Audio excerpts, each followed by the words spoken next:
और ज्ञान सब ज्ञानड़ी, कबीर ज्ञान सो ज्ञान। जैसे घोड़ा तोप का अब करता चल मैदान। तारा मंडल बैठ कर चांद बड़ाई खावे। उदय भया जब सूरज का, स्यों तारों छप जावे। दर्शकों, जैसा कि आपने नितिन दास अज्ञानी के अज्ञान और धूर्तता को किस्त नंबर 1, 2 और 3 में जाना कि ये अज्ञानी मदनपति पंथी नितिन दास भोले भाले श्रद्धालुओं को अपनी झूठ और कपटता का शिकार बना रहा था, जिसका संपूर्ण पर्दाफाश संत रामपाल जी महाराज ने ठोस प्रमाणों और इसी के दोहरे चरित्र से भक्त समाज के सामने कर दिया। दर्शकों, आज हम आपके सामने मदनपति पंथी अज्ञानी नितिन दास के कुछ ऐसे झूठ बेनकाब करने जा रहे हैं, जिस झूठ और कपटता के दम पर ये अज्ञानी संत रामपाल जी महाराज की महिमा को नकारते हुए उन्हें आम संत समझने की भूल कर बैठा है। दर्शकों, अपने आप को तत्वज्ञानी बताने का ढोंग करने वाला ये महामूर्ख व्यक्ति अज्ञानी नितिन दास गीता का मर्मज्ञ ज्ञानी होने का भी दावा करता है। दर्शकों, इस अज्ञानी नितिन दास ने अपनी झूठ और धूर्तता के चलते कई शंकाएं और भी जाहिर की हैं, जिनका आज पूरी तरह से निदान किया जाएगा।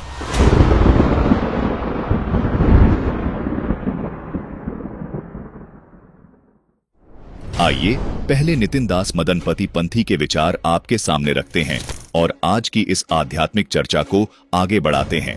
दर्शकों, परमात्मा की एक वाणी है कि घर ना होवे कहरी कबहू, सिंह की खाल उड़ाए। यानी गधे को यदि सिंह की खाल पहना दी जाए तो वो गधा शेर नहीं बन सकता, क्योंकि जैसे ही गधा अपनी आवाज निकालेगा वो पहचाना जाएगा कि ये शेर नहीं बल्कि शेर की खाल ओढ़े कोई गधा है। ऐसा ही कुछ आजकल आध्यात्मिक मार्ग में भी देखने को मिल रहा है। इस अज्ञानी नितिन दास ने भी दावा किया है कि मैं पूर्ण संत हूँ। दर्शकों, पूर्ण संत की पहचान उसके ज्ञान से होती है। इस बात को ये नितिन दास अज्ञानी भी मानता है। देखिए इसकी ये वीडियो। सत्य को जानने का मीटर क्या है? हमारे ग्रंथ, वो मीटर है। वाणी से पहचानिए साधु चोर की हाट, और अंतर की करनी से निकले मुंह की बात। कबीर साहब कहते हैं आपको जानना है कि मेरा गुरु सच्चा है या झूठा है, आप वाणी से मैच कराओ कि क्या भक्ति बता रहे हैं, क्या ज्ञान दे रहे हैं। अगर वाणी से मैच होता है तो ठीक है, नहीं तो आपको गुरु बदल लेना चाहिए। गुरु बदलने में कोई पाप नहीं लगता, गुरु बदलने में आपकी तरक्की होती है। दर्शकों, आइए देखते हैं ये अज्ञानी व्यक्ति कितना बड़ा संत है।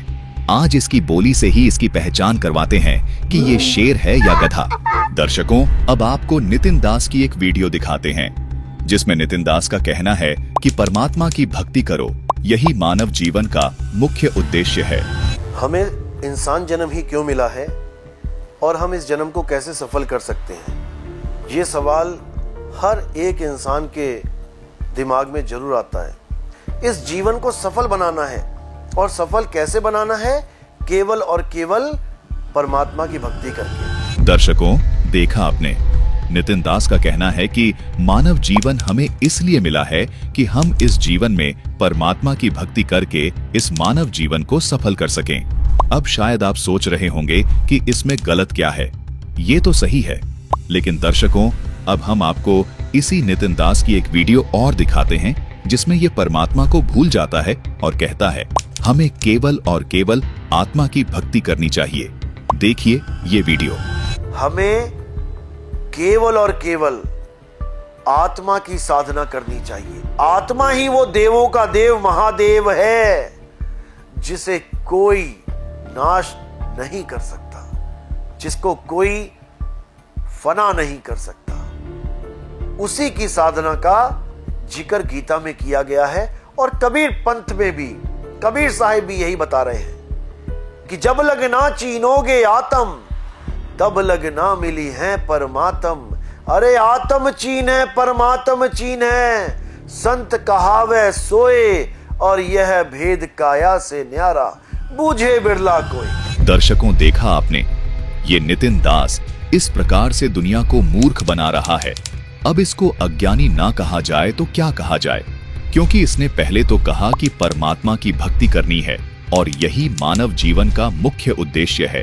लेकिन जब इस अज्ञानी के जाल में भोले भाले लोग फंस जाते हैं उसके बाद इसके सुर बदल जाते हैं और कहने लगता है कि आत्मा ही सब कुछ है, इसी आत्मा की पूजा करो। दर्शकों, ये अज्ञानी नितिन दास अपनी बोली से ही पहचाना गया कि ये शेर की खाल में गधा था। दर्शकों, हद तो तब हो जाती है जब ये अज्ञानी अपने अज्ञान को सिद्ध करने के लिए कबीर साहिब जी की वाणियों का सहारा लेता है और बोलता है कि कबीर साहिब जी ने भी ऐसा ही कहा था, जबकि ये अज्ञानी कबीर साहिब जी की वाणी को तो सही बोलता है लेकिन अर्थ अपनी अज्ञान सोच से गलत करता है। जैसे इस अज्ञानी ने वाणी बोली है कि जब लग ना चिन्होगे आत्म तब लग ना मिली है परमात्म। दर्शकों, ये वाणी बिल्कुल सिंपल सी है, इस वाणी को समझना कोई बहुत बड़ी बात नहीं है, लेकिन इस अज्ञानी से ये भी नहीं हो पाया।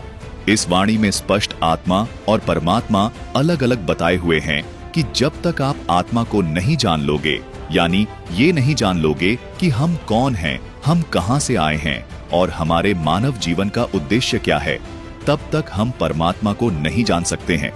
जबकि ये अज्ञानी घुमा फिरा के आत्मा को ही सर्वशक्तिमान बता देता है।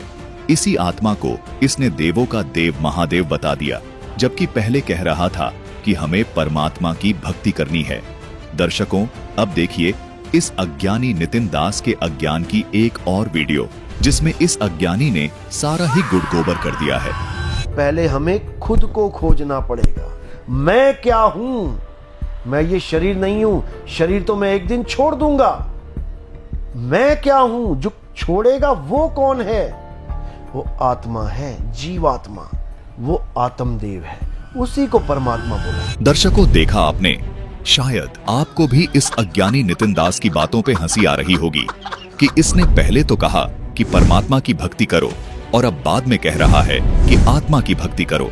दर्शकों, अब इस अज्ञानी ने आध्यात्मिक ज्ञान का सारा ही गुड़ गोबर कर दिया। कह रहा है कि आत्मा, जीव आत्मा, आत्मदेव और परमात्मा एक ही हैं। ये अज्ञानी नितिन दास अपनी बोली से फिर पहचाना गया कि ये शेर की खाल में गधा ही है। दर्शकों, इस वीडियो को अंत तक जरूर देखते रहे। इस वीडियो में इस अज्ञानी नितिन दास के ऐसे ऐसे झूठ उजागर किए गए हैं जिन्हें देखकर आप हैरान हो जाओगे कि कोई व्यक्ति इतने आत्मविश्वास के साथ इतने बड़े बड़े झूठ कैसे बोल सकता है। दर्शकों, आपको इस अज्ञानी नितिन दास की एक वीडियो और दिखाते हैं जिसमें ये अज्ञानी संत रामपाल जी महाराज के ज्ञान में देखते हुए कह रहा है कि संत रामपाल जी महाराज तो कहते हैं कि काल ब्रह्म ने अर्जुन के अतिरिक्त किसी को दर्शन नहीं दिए, जबकि गीता अध्याय 11 श्लोक 22 में तो अर्जुन भगवान से कह रहा है कि 11 रुद्र, 12 आदित्य, 8 वसु, साध्यगण, विश्वेदेव आदि आदि आपको देख रहे हैं। इस श्लोक का हवाला देते हुए इस अज्ञानी ने दावा किया है कि काल के विराट रूप को 11 रुद्र, 12 आदित्य आदि ने देखा था, तो संत रामपाल जी महाराज ये कैसे कह सकते हैं कि अर्जुन के अलावा काल का विराट रूप किसी ने नहीं देखा। आइए पहले इस अज्ञानी की ये वीडियो देखते हैं। ये कहते हैं काल भगवान ने वादा किया था कभी किसी को दर्शन नहीं देगा, केवल अर्जुन को दर्शन दिए हैं। इतनी मोटी बुद्धि है इसकी कि क्या बताया जाए। कभी इसने गीता ढंग से पढ़ी हो तब तो इसको समझ में आए। तो अगर इसमें गीता पढ़ी होती तो ये बकवासबाजी तो कभी ना करता। ये बकवासबाजी तो कभी ना करता, समझ लो। 11वें अध्याय का जब 22वां श्लोक देखोगे, जहां पर अर्जुन को विराट रूप दिखाया गया है, उसी में देखो 11वें अध्याय में देखो 22वां श्लोक, उसमें क्या बोला गया है कि आपका ये जो विराट रूप है, जिसको देख के मैं डर रहा हूं, मेरी हालत खराब हो रही है, मुझे शांति नहीं मिल रही है, मैं भयभीत हो चुका हूं, उसी विराट स्वरूप को देखकर, देखो किस किस का नाम लिखा है उस श्लोक में, और ये कहता है कि काल भगवान ने ये प्रण किया है, ये कसम खा रखी है कि मैं किसी को दर्शन नहीं दूंगा, कोई मुझे देख नहीं सकता। उसी 11वें अध्याय के 22वें श्लोक में देखो, 11 रुद्र, 12 आदित्य, 8 वसु, विश्वदेव यानी त्रिदेव, वो भी उसे देख रहे हैं। पितर, गण, गंधर्व, राक्षस, ये सब सिद्ध मुनि, ये आश्चर्यचकित होकर आपको देख रहे हैं आपके इस रूप को देखते हैं, देख रहे हैं वो लोग, इनकी आंखों में मोतियाबिंद हो गया है, इनको समझ में नहीं आ रही है बात।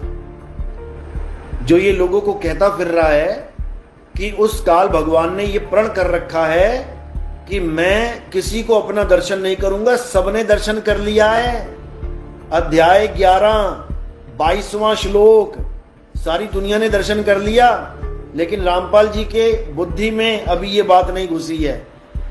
उनकी बुद्धि में कब घुसेगी? जब जेल से बाहर आके हमारे पंथ में नाम दीक्षा लेंगे, तब समझ में आएगी इनको गीता। अभी नहीं समझ में आ रही है, अभी नहीं समझ में आ रही है।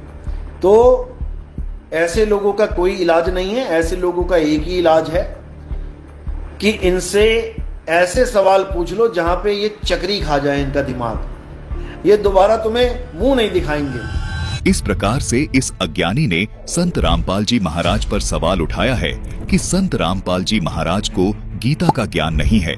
दर्शकों, जो व्यक्ति परमात्मा को परमात्मा ही ना मानता हो, जो परमात्मा को जानता ही ना हो, उल्टा जो व्यक्ति परमात्मा की बजाय आत्मा की ही पूजा करने को कहता हो, उसकी बुद्धि का स्तर आप समझ सकते हैं कि वो व्यक्ति कितना बड़ा अज्ञानी और महामूर्ख होगा। देखिए इस महामूर्ख व्यक्ति के विचार जो गीता को समझाने चला था। सतनाम क्या है? सत्य नाम कोई नाम नहीं, ये है अपन रूप। जो तुम्हारा असली स्वरूप है वो सतनाम है। तो सतनाम का तुमने बना दिया मंत्र। सतनाम परमात्मा भी है, सतनाम जगह भी है, सतनाम नाम भी है। इसको समझ लो। सत्य नाम कोई नाम नहीं, सतनाम नाम भी है। उनको परमात्मा नहीं मानना है कि कोई कहे कबीर साहब परमात्मा है, बिल्कुल नहीं है। दर्शकों, देखा आपने, इस मूर्ख व्यक्ति को परमात्मा का कोई ज्ञान नहीं है। आत्मा की पूजा करने को कह रहा है और परमात्मा को सिरे से नकार रहा है। कभी तो सतनाम को नाम बताया है, कभी कहता है कि सतनाम कोई नाम नहीं है, बल्कि ये तो अपनी आत्मा यानी आत्म स्वरूप है। दर्शकों, इस प्रकार की बिना सिर पैर वाली बातें करने वाले के प्रश्न भी मूर्खता से परिपूर्ण ही होते हैं। दर्शकों, इस अज्ञानी का सवाल था कि संत रामपाल जी महाराज ऐसा क्यों कहते हैं कि काल ब्रह्म ने प्रतिज्ञा कर रखी है कि मैं किसी को दर्शन नहीं दूंगा, तथा अर्जुन के अतिरिक्त काल ब्रह्म किसी को दिखाई नहीं दिया। जबकि गीता अध्याय 11 श्लोक 22 में तो प्रमाण है कि 11 रुद्र, 12 आदित्य, 8 वसु, साध्य गण, विश्वेदेव आदि आदि काल ब्रह्म को देख रहे हैं। दर्शकों, इसको कहते हैं little knowledge is the dangerous thing. इस अज्ञानी को यह मालूम होना चाहिए कि संत रामपाल जी महाराज एकमात्र ऐसे संत हैं जो कोई भी बात बिना शास्त्रों के नहीं कहते। उनका हर वक्तव्य शास्त्रों पर आधारित होता है। इस मूर्ख को यह भी नहीं पता कि काल ब्रह्म की किसी को दर्शन ने देने की प्रतिज्ञा वाली बात संत रामपाल जी महाराज ने अपनी तरफ से नहीं कही, बल्कि ये तो कबीर परमेश्वर जी ने कबीर सागर के अध्याय अनुराग सागर में सृष्टि रचना के प्रकरण में स्वयं बताई है कि काल ब्रह्म ने दुर्गा देवी से कहा था कि आज के बाद मैं अपने वास्तविक काल रूप में किसी को दर्शन नहीं दूंगा। ये मेरा अटल नियम है। दर्शकों, संत रामपाल जी महाराज जी ने तो कबीर परमेश्वर जी द्वारा बताई गई सृष्टि रचना को सिर्फ भक्त समाज के सामने पढ़कर बताया है, जबकि ये धूर्त नितिन दास केवल संत रामपाल जी महाराज में ही नहीं बल्कि कबीर परमेश्वर जी द्वारा बताई गई सृष्टि रचना में भी दोष देख रहा है। और ये अज्ञानी ये भी भूल गया कि मेरी दुकान कबीर साहिब जी के नाम पर ही चल रही है। दर्शकों, अब रही बात गीता जी की कि संत रामपाल जी महाराज ये क्यों कहते हैं कि काल ब्रह्म को अर्जुन के अतिरिक्त किसी ने नहीं देखा। संत रामपाल जी महाराज ने गीता अध्याय 11 श्लोक 47 से स्पष्ट किया है, जिसमें लिखा है कि हे अर्जुन, अनुग्रह पूर्वक मैंने अपनी योग शक्ति के प्रभाव से यह मेरा तेजोमय सबका आदि और सीमा रहित विराट रूप तुझको दिखलाया है, जिसे तेरे अतिरिक्त दूसरे किसी ने पहले नहीं देखा था। आगे अध्याय 11 श्लोक 48 में कहा है कि हे अर्जुन, मनुष्य लोक में इस प्रकार विश्व रूप वाला मैं न वेद और यज्ञों के अध्ययन से, न दान से, न क्रियाओं से और न उग्र तपों से ही तेरे अतिरिक्त दूसरे के द्वारा देखा जा सकता हूँ। दर्शकों, इन दोनों श्लोकों से स्पष्ट होता है कि गीता ज्ञानदाता ने ही स्वयं कहा है कि हे अर्जुन, मैंने तेरे अतिरिक्त ना पहले किसी को दर्शन दिए और ना ही मैं आगे किसी को दर्शन दूंगा। ये मेरी अटल प्रतिज्ञा है। हे अर्जुन, मैंने तेरे ऊपर अनुग्रह करके तुझे अपना विराट रूप दिखाया है। दर्शकों, इन दोनों श्लोकों तथा कबीर सागर के इन प्रमाणों से स्पष्ट है कि संत रामपाल जी महाराज जी ने अपनी ओर से कुछ नहीं कहा है। दर्शकों, अब आपके जहन में यह सवाल भी आ रहा होगा कि फिर गीता अध्याय 11 श्लोक 22 का आशय क्या है? आखिर ये अज्ञानी गीता जी के इस श्लोक को आधार बनाकर ये सवाल क्यों कर रहा है कि काल ब्रह्म को अर्जुन के अतिरिक्त अन्य ने भी देखा है? दर्शकों, आइए इस अज्ञानी नितिन दास की इस अज्ञानता से भरे प्रश्नों का विश्लेषण संत रामपाल जी महाराज के सत्संग प्रवचनों के आधार पर करते हैं। दर्शकों, गीता अध्याय 11 के जिस श्लोक 22 का हवाला ये अज्ञानी दे रहा है, इस श्लोक में बताया गया विराट रूप काल ब्रह्म का नहीं बल्कि श्री कृष्ण रूपी काल के विराट रूप का वर्णन है। गीता अध्याय 11 श्लोक 21 से 30 तक गीता ज्ञानदाता ने अर्जुन को श्री कृष्ण रूप में काल का विराट रूप दिखाया था। श्री कृष्ण रूप में काल का ये विराट रूप 11 रुद्र, 12 आदित्य, 8 वसु, साध्यगण, विश्वेदेव आदि ने देखा था। जो श्री कृष्ण रूपी काल का विराट रूप था, ना कि काल का विराट रूप। इस तत्व ज्ञान को न समझ पाने के कारण ही आज तक ये सभी विद्वान गीता ज्ञानदाता को श्री कृष्ण ही मान रहे हैं। दर्शकों, इसी बात का प्रमाण हमें गीता अध्याय 11 श्लोक 46 से भी स्पष्ट मिल जाता है, जिसमें अर्जुन कहता है कि हे सहस्त्र बाहु, मैं तुम्हारे मुकुटधारी चक्र और गदा उठाए हुए चतुर्भुज नारायण रूप के दर्शन करना चाहता हूँ। यानी अर्जुन को गीता अध्याय 11 के श्लोक 22 में वर्णित जो विराट स्वरूप दिखाया वो काल का विराट स्वरूप नहीं बल्कि कृष्ण रूप में काल का विराट स्वरूप था। इसलिए अर्जुन गीता अध्याय 11 के श्लोक 46 में काल ब्रह्म के विराट स्वरूप को देखकर डर जाता है और कहता है कि आप मुझे अपने पहले वाले चतुर्भुजी स्वरूप में दर्शन दीजिए। दर्शकों, यहाँ स्पष्ट है कि गीता अध्याय 11 के श्लोक 22 वाले विराट स्वरूप को, जो कि कृष्ण जी के रूप में काल ने जो विराट स्वरूप दिखाया, उसको तो रुद्र, 12 आदित्य, 8 वसु आदि देवताओं ने देखा, लेकिन काल का विराट स्वरूप जो गीता अध्याय 11 श्लोक 46 में वर्णित है वो अर्जुन के अलावा किसी ने नहीं देखा। इसलिए संत रामपाल जी महाराज अपने तत्व ज्ञान में ये प्रमाणित करते हैं कि अर्जुन के अलावा काल का विराट स्वरूप किसी ने नहीं देखा, क्योंकि श्री कृष्ण रूप में काल का विराट रूप 4 भुजा वाला था और काल ने अपना जो विराट रूप दिखाया वो 1000 भुजा वाला था। इसीलिए संत रामपाल जी महाराज जी स्पष्ट करते हैं कि काल के 1000 भुजा वाले विराट रूप को अर्जुन के अतिरिक्त किसी ने नहीं देखा। दर्शकों, अब आपको गीता जी अध्याय 7 श्लोक 24 और 25 को दिखाते हैं, जिसमें ये गीता ज्ञानदाता ब्रह्म स्वयं ये कह रहा है कि हे अर्जुन, ये बुद्धिहीन समुदाय मुझे व्यक्ति रूप में यानी कृष्ण मान रहा है, जबकि मैं कृष्ण नहीं हूँ। ये है गीता अध्याय 7 श्लोक 24। अव्यक्तं व्यक्तिमापन्नं मन्यन्ते माम बुद्धयः परं भावमजानन्तो ममाव्ययमनुत्तमम्। अर्थात बुद्धिहीन पुरुष मेरे अनुत्तम अविनाशी परम भाव को न जानते हुए मन इंद्रियों से परे मुँह सच्चिदानंद घन परमात्मा को मनुष्य की भांति जन्म कर व्यक्ति भाव को प्राप्त हुआ मानते हैं। अर्थात ये मुझे कृष्ण मान रहे हैं, यानी मैं कृष्ण नहीं हूँ। फिर आगे गीता अध्याय 7 श्लोक 25 में कहा है कि अपनी योग माया से छिपा हुआ मैं सबके प्रत्यक्ष नहीं होता, इसलिए यह अज्ञानी जन समुदाय मुझ जन्म रहित अविनाशी परमेश्वर को नहीं जानता, अर्थात मुझको जन्मने मरने वाला समझता है। दर्शकों, इन दोनों श्लोकों में गीता ज्ञानदाता काल ब्रह्म ने स्पष्ट कहा है कि मुझ अव्यक्त को, यानी जो किसी के सामने व्यक्त रूप में न आए, उसको ये व्यक्ति रूप में आया कृष्ण मान रहे हैं। ये तो अबुद्ध यानी बुद्धिहीन है, क्योंकि सिर्फ शरीर कृष्ण का है, गीता ज्ञानदाता कह रहा है कि मैं कृष्ण नहीं हूँ। ये सब मेरे परम भाव को नहीं जानते हैं कि मैं किसी के सामने प्रकट नहीं होता। इसलिए दर्शकों, गीता अध्याय 11 श्लोक 21 से 30 तक गीता ज्ञानदाता काल ने अर्जुन को श्री कृष्ण रूप में जो विराट रूप दिखाया था, इस कृष्ण रूपी काल का विराट रूप 11 रुद्र, 12 आदित्य, 8 वसु, साध्यगण, विश्वदेव आदि ने देखा था। वो काल रूपी कृष्ण का विराट रूप था, ना कि काल का विराट रूप। इसीलिए आज तक ये सभी गीता ज्ञानदाता को कृष्ण ही मान रहे हैं। दर्शकों, गीता अध्याय 11 श्लोक 31 में अर्जुन को लगा कि श्री कृष्ण जी मानव को खाने वाले आदमखोर नहीं हो सकते हैं, क्योंकि अर्जुन कह रहा है कि हे भगवान, समूह के समूह आपके मुख में जा रहे हैं, जो आपके सामने हाथ जोड़े खड़े हैं, उनको भी आप खा रहे हो। इसलिए मैं बहुत भयभीत और डरा हुआ हूँ।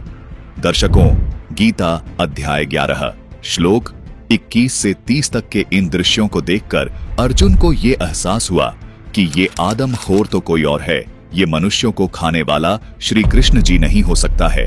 इसलिए अर्जुन ने श्लोक 31 में पूछा कि मुझे बतलाइए कि आप उग्र रूप वाले कौन हो? हे देवों में श्रेष्ठ, आपको नमस्कार हो, आप प्रसन्न होइए।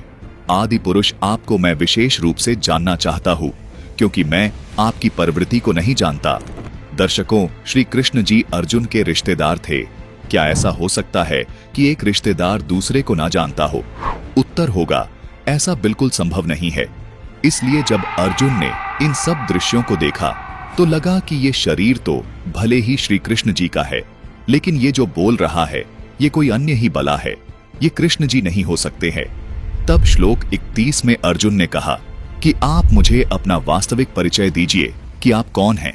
दर्शकों, अर्जुन की इस प्रार्थना के बाद श्री कृष्ण जी के शरीर से निकलकर काल ने अपना विराट रूप अर्जुन को दिखाया था। उस समय अर्जुन को श्री कृष्ण जी नहीं बल्कि काल का विराट रूप दिख रहा था। इसलिए गीता अध्याय 11 श्लोक 46 में अर्जुन कहता है कि हे सहस्त्रबाहु यानी 1000 भुजा वाले भगवान, आप अपने 4 भुजा वाले रूप में आइए। दर्शकों, यहाँ ये भी स्पष्ट है कि काल ने पहले जो विराट रूप दिखाया वो श्री कृष्ण जी वाला चतुर्भुज रूप वाला दिखाया था। और अध्याय 11 श्लोक 31 में अर्जुन के प्रार्थना करने पर कि आप वास्तव में हैं कौन, कृपया मुझे बतलाइए। उसके बाद कृष्ण जी में प्रवेश काल ब्रह्म ने जो विराट रूप दिखाया वो काल का विराट रूप था, जिसकी 1000 भुजाएं थीं, जो अर्जुन के अतिरिक्त किसी ने नहीं देखा। दर्शकों, जब श्री कृष्ण जी के शरीर से ये काल निकला तो इस काल ने श्री कृष्ण जी को अचेत कर दिया था, और उस काल के विराट रूप के प्रकाश में अर्जुन को भी श्री कृष्ण जी नहीं दिखे थे। गीता अध्याय 11 श्लोक 32 में काल ने स्पष्ट किया कि मैं लोगों का नाश करने वाला बढ़ा हुआ महाकाल हूँ, यानी मैं श्री कृष्ण नहीं हूँ। इस समय इन लोगों को नष्ट करने के लिए प्रवृत्त हुआ हूँ। इसलिए जो प्रतिपक्षियों की सेना में स्थित योद्धा लोग हैं वे सब तेरे बिना भी नहीं रहेंगे, अर्थात तेरे युद्ध ना करने से भी इन सब का नाश हो जाएगा। दर्शकों, काल का ये रूप देखने के बाद अर्जुन फिर गीता अध्याय 11 श्लोक 46 में कहता है कि मैं वैसे ही आपको मुकुट धारण किए हुए तथा गदा और चक्र हाथ में लिए हुए देखना चाहता हूँ। इसलिए ये विश्व स्वरूप, हे सहस्त्रबाहों, आप उसी चतुर्भुज रूप में प्रकट होइए। दर्शकों, इससे स्पष्ट होता है कि काल का 1000 भुजा वाला विराट रूप अर्जुन के अतिरिक्त किसी ने नहीं देखा, जो काल ने अध्याय 11 के श्लोक 31 में अर्जुन के द्वारा प्रार्थना करने के बाद दिखाया। इसलिए अध्याय 11 श्लोक 22 में जो विराट रूप 11 रुद्र, 12 आदित्य, 8 वसु, साध्यगण, विश्वदेव आदि ने देखा, वो विराट रूप काल का विराट रूप नहीं बल्कि श्री कृष्ण रूपी काल का ही विराट रूप था। दर्शकों, गीता ज्ञानदाता काल ब्रह्म इसलिए गीता अध्याय 11 श्लोक 47 में स्पष्ट करता है कि हे अर्जुन, अनुग्रह पूर्वक मैंने अपनी योग शक्ति के प्रभाव से यह मेरा तेजोमय, सबका आदि और सीमा रहित विराट रूप तुझको दिखलाया है, जिसे तेरे अतिरिक्त दूसरे किसी ने पहले नहीं देखा था। दर्शकों, इस श्लोक से स्पष्ट हो जाता है कि काल का विराट रूप अर्जुन के अतिरिक्त अन्य किसी ने नहीं देखा और ना कोई आगे देखेगा। आगे अध्याय 11 श्लोक 48 में कहा है कि हे अर्जुन, मनुष्य लोक में इस प्रकार विश्वरूप वाला मैं न वेद और न यज्ञों के अध्ययन से, न दान से, न क्रियाओं से और न उग्र तपों से ही तेरे अतिरिक्त दूसरे के द्वारा देखा जा सकता हूँ। तो दर्शकों, ये वो तत्व ज्ञान है जो संत रामपाल जी महाराज भक्त समाज को दे रहे हैं। लेकिन इस अज्ञानी और धूर्त व्यक्ति नितिन दास को शिवाय ईर्ष्या और अज्ञानता परोसने के कुछ नहीं आता। संत रामपाल जी महाराज जी ने गीता जी से ही प्रमाणित कर दिया कि काल के विराट रूप को अर्जुन के अतिरिक्त किसी ने नहीं देखा। संत रामपाल जी महाराज जी ने इस अज्ञानी नितिन दास की अज्ञानता का पूरा पोस्टमार्टम इस किस्त में प्रमाणों के साथ कर दिया है तथा आगे आने वाली किस्तों में भी करेंगे। इस अज्ञानी नितिन दास को कहीं मुंह छिपाने के लिए जगह नहीं मिलेगी।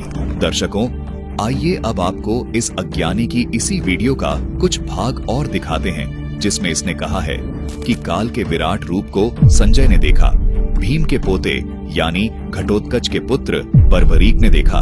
इसलिए संत रामपाल जी महाराज झूठ बोल रहे हैं कि काल किसी को दर्शन नहीं देता है। आइए पहले इस अज्ञानी के ये विचार सुन लेते हैं। तो रामपाल के चेलों, अध्याय 11 22वां श्लोक पढ़ लो आंखें खोल के, बुद्धि खोल के।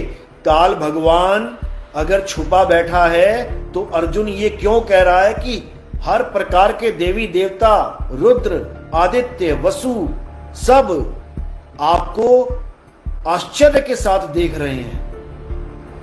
रहे हैं उसको, और तुम्हें लग रहा है कि केवल अर्जुन ही देख रहा है। इसको तो इतना भी नहीं पता जड़ बुद्धि को कि अर्जुन के साथ और कौन कौन देख रहा है। अगर काल भगवान ने प्रतिज्ञा करी थी कि हे अर्जुन, तेरे सिवा किसी को मैंने ये रूप नहीं दिखाया है, तो वहां पर संजय भी देख रहा है। वहां पर जिसकी गर्दन कटी हुई है वो राक्षस, क्या नाम है उसका,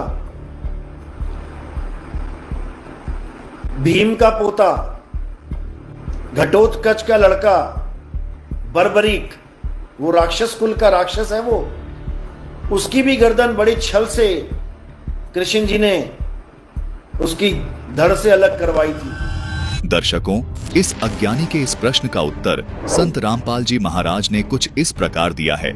दर्शकों, इस अज्ञानी नितिन दास का कहना है कि संजय और भीम के पोते बबरीक ने तो पूरी महाभारत को अपनी आंखों से देखा था, इसलिए संजय और बबरीक ने भी काल को देखा है। दर्शकों, संत रामपाल जी महाराज ने तत्व ज्ञान और शास्त्रों से प्रमाणित करके बताया है कि संजय को भी युद्ध के दौरान काल ब्रह्म नहीं बल्कि कृष्ण ही दिखाई दे रहा था।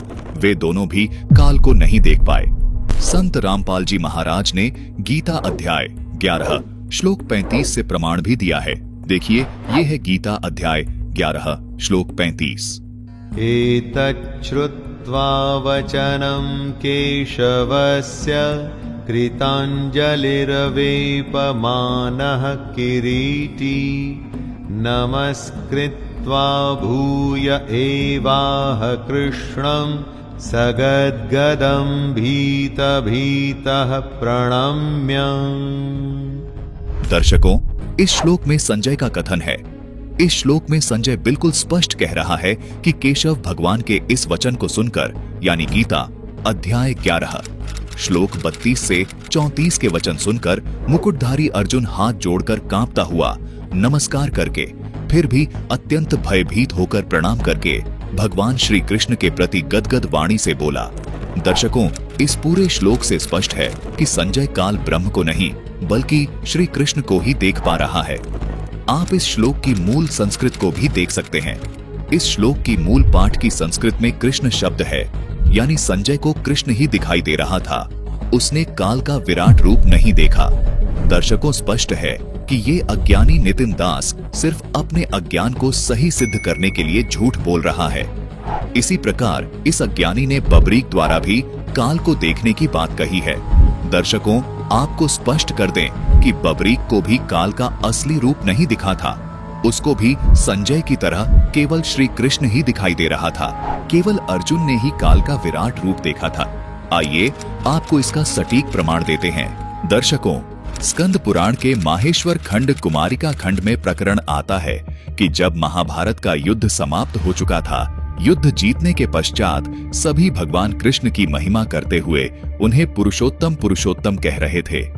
ऐसा देखकर भीम चिढ़ गया और कहने लगा कि केवल कृष्ण ने ही थोड़ी युद्ध में सबको मारा है, धृतराष्ट्र के पुत्रों को तो मैंने भी मारा है। भीमसेन की ये बात सुनकर अर्जुन ने कहा कि हे भीमसेन, सबको मारने वाले केवल कृष्ण ही है, इस बात को बेशक आप बर्बरीक से पूछ लो। अर्जुन की ये बात सुनकर भीमसेन पर्वत पर स्थित बर्बरीक के मस्तक के पास गए और उनसे पूछा कि युद्ध में कौरवों को किसने मारा। भीमसेन के प्रश्न का उत्तर देते हुए बर्बरीक ने कहा कि हे भीमसेन, मैंने तो शत्रुओं के साथ केवल एक पुरुष को युद्ध करते देखा है। उस पुरुष के एक मुख और 4 भुजाएं थीं। दर्शकों, इस प्रसंग को देखने के बाद ये बिल्कुल स्पष्ट हो जाता है कि बर्बरीक को जो पुरुष दिख रहा था उसकी केवल 4 भुजाएं थीं। वहीं अर्जुन ने जिस विराट रूप को देखा उसकी 1000 भुजाएं थीं। इससे प्रमाणित हो जाता है कि जिस विराट पुरुष को अर्जुन ने देखा उसको बर्बरीक आदि किसी ने भी नहीं देखा। अन्य देवता गणों व बर्बरीक को जो विराट रूप दिखा वो श्री कृष्ण का ही विराट रूप था। दर्शकों, बर्बरीक ने तो विराट रूप का जिक्र तक नहीं किया। इससे ये सिद्ध होता है कि काल का विराट रूप ना तो संजय ने देखा और ना ही बर्बरीक ने देखा। इसलिए संत रामपाल जी महाराज का तत्व ज्ञान 100% सत्य और शास्त्रों पर आधारित है। अर्जुन के अलावा संजय और बर्बरीक द्वारा काल का विराट रूप देखने की बात कहना भी इस अज्ञानी के अधूरे ज्ञान का प्रमाण ही है। आइए आपको इस विषय को एक और जीवित उदाहरण के माध्यम से समझाते हैं। दर्शकों, कबीर परमेश्वर जी ने आज से लगभग 600 वर्ष पूर्व एक लीला की थी जो इस प्रकार थी। एक बार कबीर परमेश्वर जी को जान से मारने के लिए एक खूनी हाथी बुलवाया गया था। हाथी को शराब पिलाकर पीलवान कबीर साहिब जी को मारने के लिए जैसे ही आगे बढ़ता है तो कबीर साहिब जी ने हाथी को बब्बर शेर अपने पास खड़ा दिखा दिया था, जिसको देखकर हाथी पीछे भागने लगा था। उस समय वो बब्बर शेर केवल हाथी को ही दिखाई दे रहा था। वहां उपस्थित अन्य किसी को वो बब्बर शेर नहीं दिखाई दिया। यहाँ तक कि पीलवान भी समझ नहीं पा रहा था कि हाथी आगे क्यों नहीं बढ़ रहा, क्योंकि पीलवान को भी केवल कबीर साहिब नजर आ रहे थे, बब्बर शेर नजर नहीं आ रहा था। जब पीलवान हाथी को ज्यादा ही परेशान करने लगा तो कबीर साहिब जी ने पीलवान को भी बब्बर शेर अपने पास खड़ा दिखा दिया था। तब पीलवान और हाथी दोनों वहां से भाग खड़े हुए। दर्शकों, उसी समय कबीर साहिब जी ने राजा सिकंदर लोधी को अपने शरीर को बहुत विराट करके दिखाया। कबीर साहिब जी का ये विराट स्वरूप केवल राजा सिकंदर लोधी ही देख पा रहा था, जबकि वहां हजारों दर्शक मौजूद थे। संत गरीबदास जी महाराज जी ने अपनी वाणी में कहा है कि जम्बाइया अंगड़ाइया डे कबीर लंबे भय दयाल, गरीबदासा सिकंदर को मानो दर्शा काल। दर्शकों, ये एक प्रकार की सिद्धि होती है जिसको दिखाना चाहे केवल वही देख सकता है। इसी प्रकार महाभारत के युद्ध में अर्जुन को काल का विराट रूप दिखाई दे रहा था, जबकि संजय और बर्बरीक तथा अन्य सभी को केवल श्री कृष्ण जी ही दिखाई दे रहे थे। जिस विराट स्वरूप को ये अज्ञानी 11 रुद्र, 12 आदित्य, 8 वसु आदि को देखने की बात कर रहा है, वो काल का विराट रूप नहीं था, बल्कि श्री कृष्ण रूपी काल का विराट रूप था। दर्शकों, यहाँ गौर करने योग्य बात ये भी है कि कबीर परमेश्वर की हर एक वाणी पत्थर की लकीर है जो 100% सत्य है। कबीर परमेश्वर जी ने जैसा कि कबीर सागर में बताया है कि काल ब्रह्म ने दुर्गा को वचन दिया था कि मैं कभी किसी को अपने वास्तविक काल रूप में दर्शन नहीं दूंगा, वो बिल्कुल सत्य है। दर्शकों, अर्जुन ने भी काल का वास्तविक रूप नहीं बल्कि काल का विराट रूप देखा था, जो कि काल की 1000 कलाओं में से एक था, जबकि वास्तविक रूप काल का कोई नहीं देख सकता, जैसा कि उसने दुर्गा को वचन दिया है। दर्शकों, गीता अध्याय 11 श्लोक 32 भी इसी बात को प्रमाणित करता है, जिसमें स्पष्ट बताया गया है कि काल ब्रह्म ने अर्जुन को कहा है कि हे अर्जुन, ये मैं लोगों का नाश करने वाला बड़ा हुआ महाकाल हूँ, यानी वास्तविक रूप में नहीं बल्कि विराट रूप में प्रवृत्त हुआ हूँ, यानी वास्तविक रूप से अन्य रूप में बड़ा हुआ काल हूँ। और इस समय इन लोकों को नष्ट करने के लिए आया हूँ। दर्शकों, इस श्लोक से भी स्पष्ट है कि अर्जुन ने काल का वास्तविक रूप नहीं बल्कि काल का बड़ा हुआ विराट रूप देखा था, जिसको अर्जुन के अतिरिक्त किसी ने नहीं देखा और न कोई देख पाएगा। इस वीडियो में गीता जी के इन श्लोकों में काल के विराट रूप का वर्णन है, न कि काल के वास्तविक रूप का। दर्शकों, आपको शिव पुराण से एक प्रकरण दिखाते हैं जिससे आपको समझने में आसानी होगी कि ये काल किस प्रकार अन्य रूप बनाकर अपने कार्य सिद्ध करता है। शिव पुराण के विद्येश्वर संहिता के अंदर एक प्रकरण आता है। इसमें लिखा है कि एक बार विष्णु जी और ब्रह्मा जी का आपस में युद्ध हो जाता है, जिसका कारण ये था कि विष्णु जी कह रहे थे कि मैं तुम्हारा पिता हूँ और ब्रह्मा जी कह रहे थे कि मैं तुम्हारा पिता हूँ। इन दोनों के बीच हुए युद्ध को रोकने के लिए काल भगवान पहले तो इन दोनों के बीच में एक बहुत बड़ा स्तंभ खड़ा कर देता है। उसके बाद काल स्वयं शिव जी का रूप बनाकर इन दोनों के पास आ जाता है और कहता है कि पुत्रों, तुम दोनों ने तपस्या करके प्रसन्न हुए मुझ परमेश्वर से सृष्टि और स्थिति नामक 2 कृत्य प्राप्त किए हैं। ये दोनों तुम्हें बहुत प्रिय हैं। इसी प्रकार मेरी विभूति स्वरूप रुद्र और महेश्वर ने 2 अन्य उत्तम कृत्य संहार और तिरोभाव मुझसे प्राप्त किए हैं। दर्शकों, यहाँ ये जो शिव बोल रहा था ये स्वयं काल था, लेकिन ये यहाँ पर शिव रूप में आया था। इस काल ने अपना असली रूप यहाँ भी नहीं दिखाया था।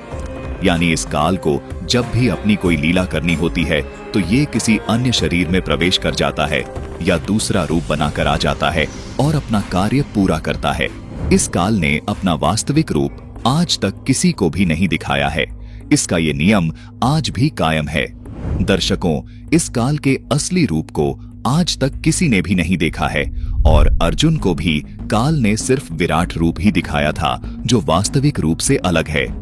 इस काल के असली रूप को तो कबीर साहिब जी ने ही बताया है कि इस काल का औंचा माथा, थोड़े से उभरे हुए दांत और थोड़ा खराब सा चेहरा है, जिससे हम थोड़ी सी कल्पना ही कर सकते हैं। दर्शकों, अब आपको एक और उदाहरण से ये स्पष्ट करते हैं कि काल कैसे दूसरा रूप बनाकर आ जाता है। दर्शकों, रामायण में एक प्रकरण आता है जिस समय रावण का मामा मारीच हिरण का रूप बनाकर सीता जी के द्वारा बनाई गई बगीची को तोड़ने लगा था।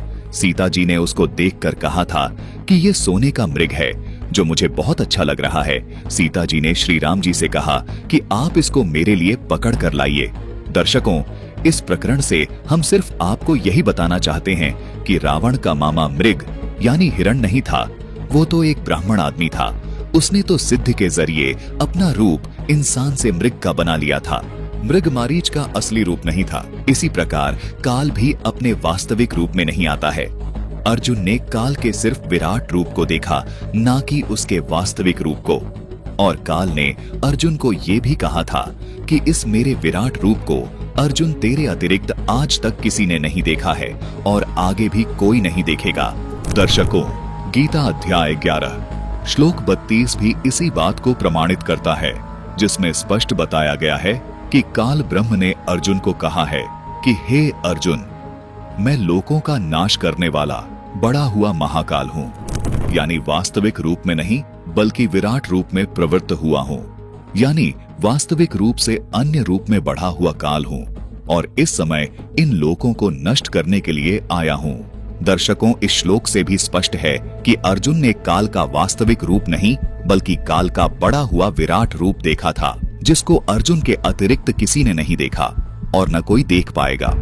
अर्जुन ने भयभीत होकर गीता अध्याय 11 के श्लोक 45 में कहा कि मैंने पहले कभी आपका ये रूप नहीं देखा।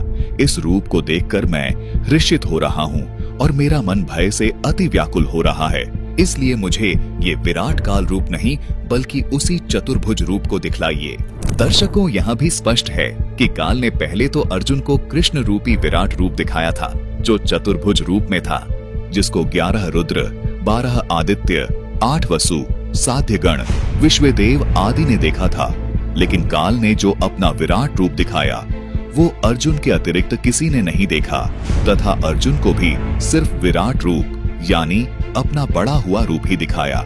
यानी वास्तविक रूप तो काल ने अर्जुन को भी नहीं दिखाया, जिसका वर्णन कबीर परमेश्वर जी ने किया है इसीलिए संत रामपाल जी महाराज का कथन बिल्कुल सत्य है कि काल अपने वास्तविक रूप में कभी किसी के सामने नहीं आता। इसलिए इस महामूर्ख नितिन दास अज्ञानी को कबीर परमेश्वर जी की वाणियों पर संदेह नहीं करना चाहिए।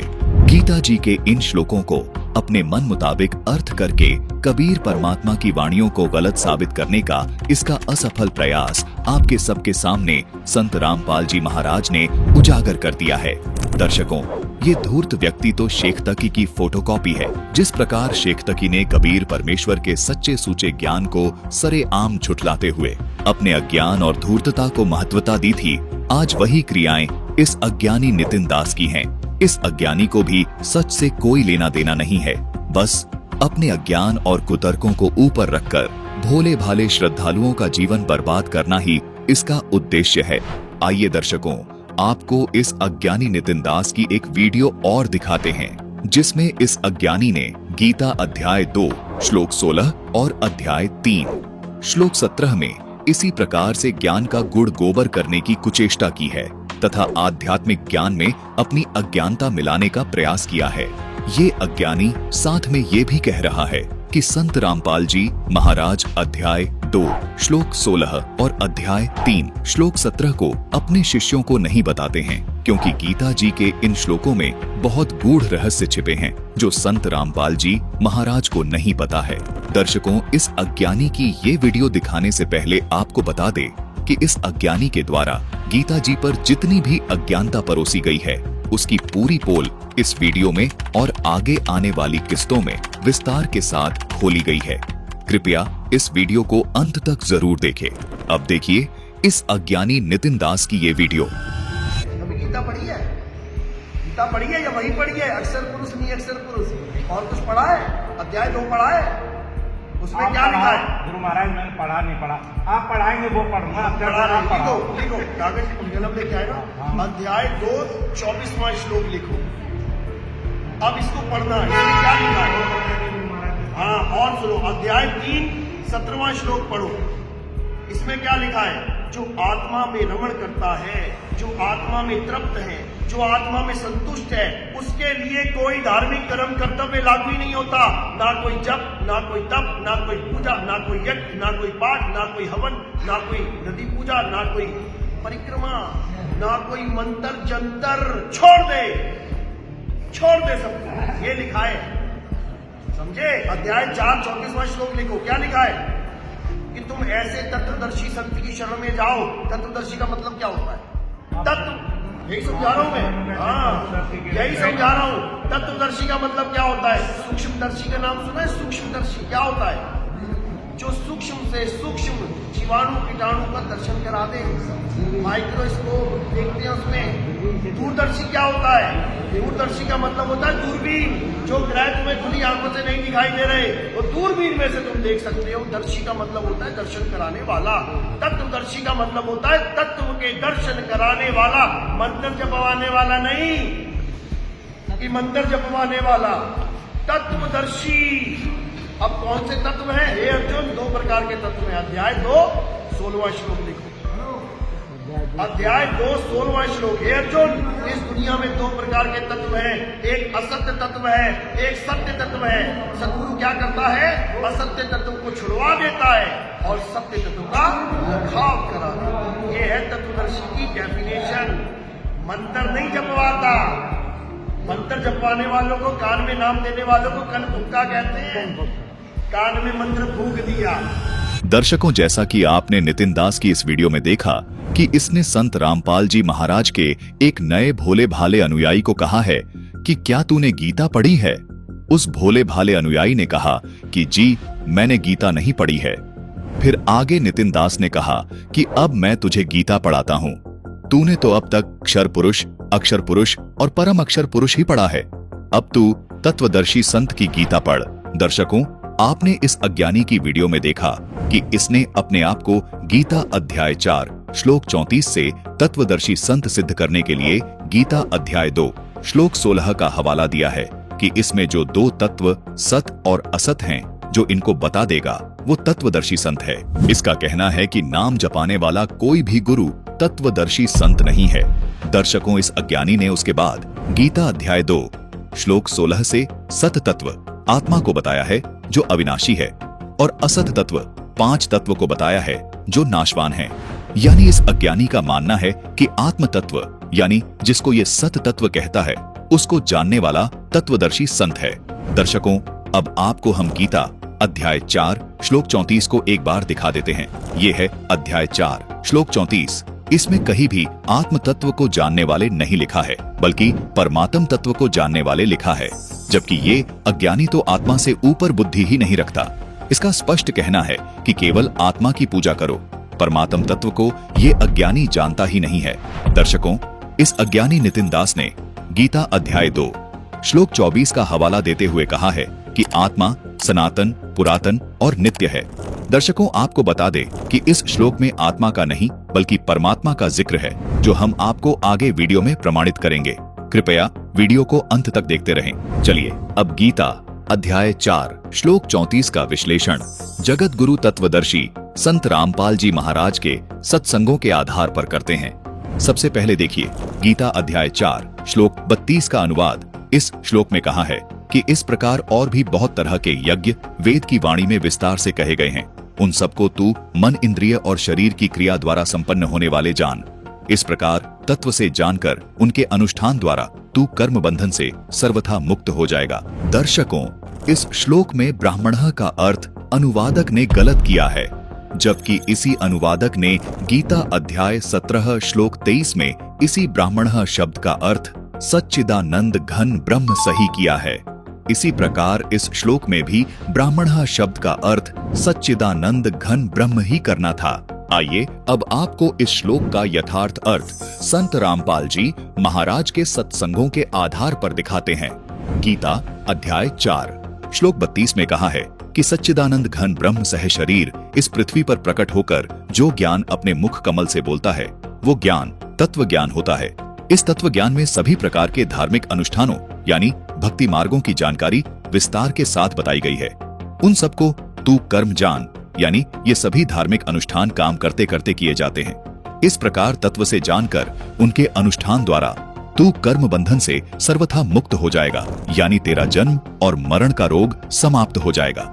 उसके बाद गीता अध्याय 4 श्लोक 34 में कहा है कि हे अर्जुन, उस ज्ञान को यानी जो ज्ञान गीता अध्याय 4 श्लोक 32 में बताया है कि वो ज्ञान सच्चिदानंद घन ब्रह्म अपने मुख कमल से बोलता है, जिसको तत्व ज्ञान कहते हैं। उस ज्ञान को तू तत्वदर्शी ज्ञानियों के पास जाकर समझ। उनको भली भांति दंडवत प्रणाम करने से, उनकी सेवा करने से और कपट छोड़कर सरलता पूर्वक प्रश्न करने से वे परमात्म तत्व को भली भांति जानने वाले ज्ञानी महात्मा तुझे उस तत्व ज्ञान का उपदेश करेंगे। दर्शकों, इस श्लोक में परमात्म तत्व को जानने वाले लिखा है, ना कि आत्म तत्व को जानने वाले। इस अज्ञानी ने कहा है कि आत्मा सत है जो अविनाशी है और 5 तत्व असत हैं जो नाशवान हैं। दर्शकों, इसका पूरा विश्लेषण हमने आगे वीडियो में किया हुआ है। कृपया वीडियो को अंत तक अवश्य देखिए। दर्शकों, इस अज्ञानी नितिन दास ने कहा है कि गीता अध्याय 3 श्लोक 17 को पढ़ो, जिसमें कहा है कि ना कोई जप करना है, ना कोई तप करना है और ना ही कोई अन्य धार्मिक अनुष्ठान करना है। देखिए एक बार फिर से ये वीडियो। हाँ, और सुनो, अध्याय 3 17वां श्लोक पढ़ो। इसमें क्या लिखा है? जो आत्मा में रमण करता है, जो आत्मा में तृप्त है, जो आत्मा में संतुष्ट है, उसके लिए कोई धार्मिक कर्म कर्तव्य लागू ही नहीं होता। ना कोई जप, ना कोई तप, ना कोई पूजा, ना कोई यज्ञ, ना कोई पाठ, ना कोई हवन, ना कोई नदी पूजा, ना कोई परिक्रमा, ना कोई मंत्र जंतर। छोड़ दे सबको, ये लिखा है। दर्शकों, वीडियो में आगे बढ़ने से पहले हम इस अज्ञानी नितिन दास की पहचान कर लेते हैं कि यह कैसा तत्वदर्शी है, यानी इसने श्रीमद् भगवद गीता को कितना जाना है। देखें इस अज्ञानी नितिन दास की ये वीडियो, जिसके लिए गीता में बोला गया, हे अर्जुन, शर पुरुष और अक्षर पुरुष ये 2 प्रकार के पुरुष हैं। शर तो इस शरीर को जानो जो नाशवान है, और अक्षर अविनाशी जीवात्मा को जानो जो अविनाशी है, वो भी कभी नहीं मरती। लेकिन ये दोनों ही पूजनीय नहीं है, क्योंकि एक तो जन्म रहा और मर रहा है शरीर, और एक जन्म मरण में फंस गया है जीव। जो जन्म मरण में ना तो फंसा है और ना जो जनता मरता है वो आत्मदेव है, उसी को परमात्मा बोला गया है। तो वहां पर उत्तम पुरुष की बात की गई है। 3 प्रकार के पुरुष बताए हैं गीता अध्याय 15 में, आप समझेंगे जब पढ़ेंगे। दर्शकों, देखा आपने, इस अज्ञानी नितिन दास ने गीता अध्याय 15 श्लोक 16 और 17 का विश्लेषण किया है। इसने गीता अध्याय 15 श्लोक 16 का भावार्थ करते हुए कहा है कि क्षर पुरुष तो शरीर है जो जन्मता और मरता है। अक्षर पुरुष अविनाशी जीव आत्मा है जो जन्म मरण में फंसी हुई है, इसलिए ये दोनों ही पूजनीय नहीं है। उसके बाद फिर इस अज्ञानी नितिन दास ने गीता अध्याय 15 श्लोक 17 से तीसरे पुरुष यानी उत्तम पुरुष को आत्मदेव बताया है और कहा है कि वो जन्म मरण में नहीं है, वो आत्मदेव है, वो परमात्मा है जो अविनाशी है। दर्शकों, इस अज्ञानी की इस वीडियो से ये बिल्कुल स्पष्ट है कि क्षर पुरुष यानी शरीर पहला पुरुष है, जीव आत्मा दूसरा यानी अक्षर पुरुष है और आत्मदेव तीसरा यानी उत्तम पुरुष है। आइए इसको ग्राफिक से समझते हैं। जीव आत्मा बराबर आत्मा यानी जीव को ही आत्मा कहते हैं। आत्मदेव बराबर परमात्मा यानी आत्मदेव को परमात्मा कहते हैं। दर्शकों, वैसे तो ये पूरी वीडियो इस अज्ञानी नितिन दास के झूठे और पलटू बयानों से भरी हुई है। गीता जी अध्याय 15 श्लोक 16 और 17 का जो विश्लेषण इस अज्ञानी ने किया है, इसको आज संत रामपाल जी महाराज ने सरेआम बेपर्दा कर दिया है। दर्शकों, इस अज्ञानी ने कहा है कि पहला पुरुष यानी क्षर पुरुष तो इसलिए भगवान नहीं है क्योंकि उसका नाश हो जाता है। दूसरा पुरुष यानी अक्षर पुरुष यानी जीव आत्मा इसलिए भगवान नहीं है क्योंकि वो जन्म मरण में आती है। तीसरा पुरुष यानी उत्तम पुरुष वो आत्मदेव है, वो इस शरीर में नहीं रहता, इसलिए जन्म मरण में नहीं आता, इसलिए उसको उत्तम पुरुष कहा है। एक बार फिर से सुनिए। जो जन्म मरण में ना तो फंसा है और ना जो जनता मरता है वो आत्मदेव है, उसी को परमात्मा बोला गया है। दर्शकों, अब देखिए, जिस आत्मदेव को ये शरीर से बाहर बता रहा था यानी जन्म मरण से बाहर बता रहा था, अब उसी आत्मदेव यानी आत्मा को शरीर के अंदर बता रहा है, यानी आत्मदेव भी जन्म मरण में आता है। देखिए इसकी ये वीडियो। चलाता है, ड्राइवर की ताकत से ही पिछले टायर तक चल रहे हैं क्योंकि ड्राइवर के हाथ में कंट्रोल है। इसी प्रकार पूरे शरीर को कौन चला रहा है? आत्मदेव चला रहा है। लेकिन ये आत्मदेव बैठा कहाँ है, ड्राइवर बैठा कहाँ है शरीर में, ये नहीं पता। आंख का पता है, कान का पता है, नाक का पता है, बाल का पता है, सबका पता है। किसको पता है? ये ड्राइवर को पता है, गाड़ी के बारे में सब पता है। लेकिन वो ड्राइवर कहाँ बैठ के गाड़ी चला रहा है, आत्मा कहाँ बैठी है इस वक्त, वो नहीं पता। दर्शकों, सुना आपने? अब आपको इस अज्ञानी का एक बयान और दिखाते हैं जिसमें ये कहता है कि यदि आत्मदेव शरीर में होता तो ये शरीर कभी मरता ही नहीं। देखिए इसकी ये वीडियो। जो जन्म मरण में ना तो फंसा है और ना जो जनता मरता है वो आत्मदेव है, उसी को परमात्मा बोला गया है। तो अगर परमात्मा इस काया में रहता होता तो इस काया को कोई मार ही नहीं सकता था। दर्शकों, इस अज्ञानी के अनुसार आत्मदेव यानी परमात्मा शरीर में होता तो ये शरीर कभी मरता ही नहीं। लेकिन अब ये अज्ञानी स्वयं स्वीकार कर रहा है कि आत्मदेव ड्राइवर की तरह इस शरीर में बैठा है, लेकिन किसी को ये नहीं पता कि शरीर में वो कहाँ है। चलाता है, ड्राइवर की ताकत से ही पिछले टायर तक चल रहे हैं क्योंकि ड्राइवर के हाथ में कंट्रोल है। इसी प्रकार पूरे शरीर को कौन चला रहा है? आत्मदेव चला रहा है। लेकिन ये आत्मदेव बैठा कहाँ है, ड्राइवर बैठा कहाँ है शरीर में, ये नहीं पता। दर्शकों, सुना आपने? इस अज्ञानी के इन सभी बयानों से पहली बात तो ये स्पष्ट हो गई कि जिसको ये आत्मा यानी आत्मदेव कहता है वो शरीर में है। दर्शकों, हम आपको ये स्पष्ट करना चाहते हैं कि इस अज्ञानी को स्वयं ये स्पष्ट नहीं है कि क्षर पुरुष क्या है, अक्षर पुरुष क्या है और उत्तम पुरुष क्या है। इससे आप आसानी से समझ सकते हैं कि इस अज्ञानी नितिन दास ने गीता अध्याय 3 श्लोक 17 के भावार्थ को कितना समझा और जाना होगा, क्योंकि ये अज्ञानी तो उत्तम पुरुष आत्मदेव को बता रहा था, यानी जो शरीर में नहीं रहता। अब उसी उत्तम पुरुष यानी आत्मदेव को शरीर में बता रहा है। दर्शकों, आगे आप इस वीडियो को देखेंगे तो माथा पकड़ के बैठ जाएंगे कि ऐसे ऐसे अज्ञानी और महामूर्ख व्यक्ति भी अपने आप को तत्वदर्शी होने का दावा करते हैं, जबकि इस अज्ञानी के अज्ञान के अनुसार जीव आत्मा, आत्मा, आत्मदेव तथा परमात्मा एक ही हैं। सुनिए। वो आत्मा है, जीवात्मा, वो आत्मदेव है, उसी को परमात्मा बोला। दर्शकों, देखा आपने, इस अज्ञानी ने अब सारा ही गुड़ गोबर कर दिया है। पहले तो ये अज्ञानी आत्मा को आत्मदेव यानी परमात्मा की शरण में जाने के लिए कह रहा था, लेकिन अब इस अज्ञानी ने कहा है कि जीव, आत्मा, आत्मदेव यानी परमात्मा एक ही है। अब इसने खुद से ही अपने पुराने सिद्धांत को गलत सिद्ध कर दिया। दर्शकों, ये अज्ञानी नितिन दास एक नंबर का धूर्त और महामूर्ख इंसान है। ये अज्ञानी बस लोगों को भ्रमित कर रहा है। ऐसे अज्ञानियों के विषय में संत गरीब दास जी महाराज जी की कुछ वाणियां संत रामपाल जी महाराज के मुखारबिंद से सुनाते हैं। ये वाणियां इन धूर्त और मूर्ख लोगों को आईना दिखाती हैं। गरीबदास जी कहते हैं कि चातुर प्राणी चोर हैं, ये मूड मुग्ध हैं ठोठे, संतों के नहीं काम के, इनको दो गड़जोटे। कि ये चतुर प्राणी हैं जो अटपट करके गुरु बन गए, भोली भाली आत्माओं को फंसाए बैठे, और हम इतना क्लियर ज्ञान बता रहे हैं, स्पष्ट कर रहे हैं, प्रमाण बता रहे हैं, और आंखों देखा भगवान का ज्ञान बता रहे हैं, और फिर भी ना स्वामी मानने को तैयार है, ना उनके शिष्य मानने को तैयार है। तो उसके विषय में कहा है कि झूठे गुरु को झटक दे, पड़ा रहने दे उसने, और सिर स्वामी को फूक, यानी उनको पड़ा रहने दे। ना मानते तो समझाने का फर्ज बनता है, उनके साथ खसे नहीं। या मैं दोष जरा नहीं शब्द कहा हमको, सतगुरु सतगुरु क्या कहे, ये शब्द अतीत पहचाने, रोम रोम में तेज है, कोट सूर सचिभान। गरीबदास जी कहते हैं झूठे गुरु का नीतर लावे और घरते काट घसीटे, और या के पीटे पाप नहीं है, उसने निश्चय पीटे।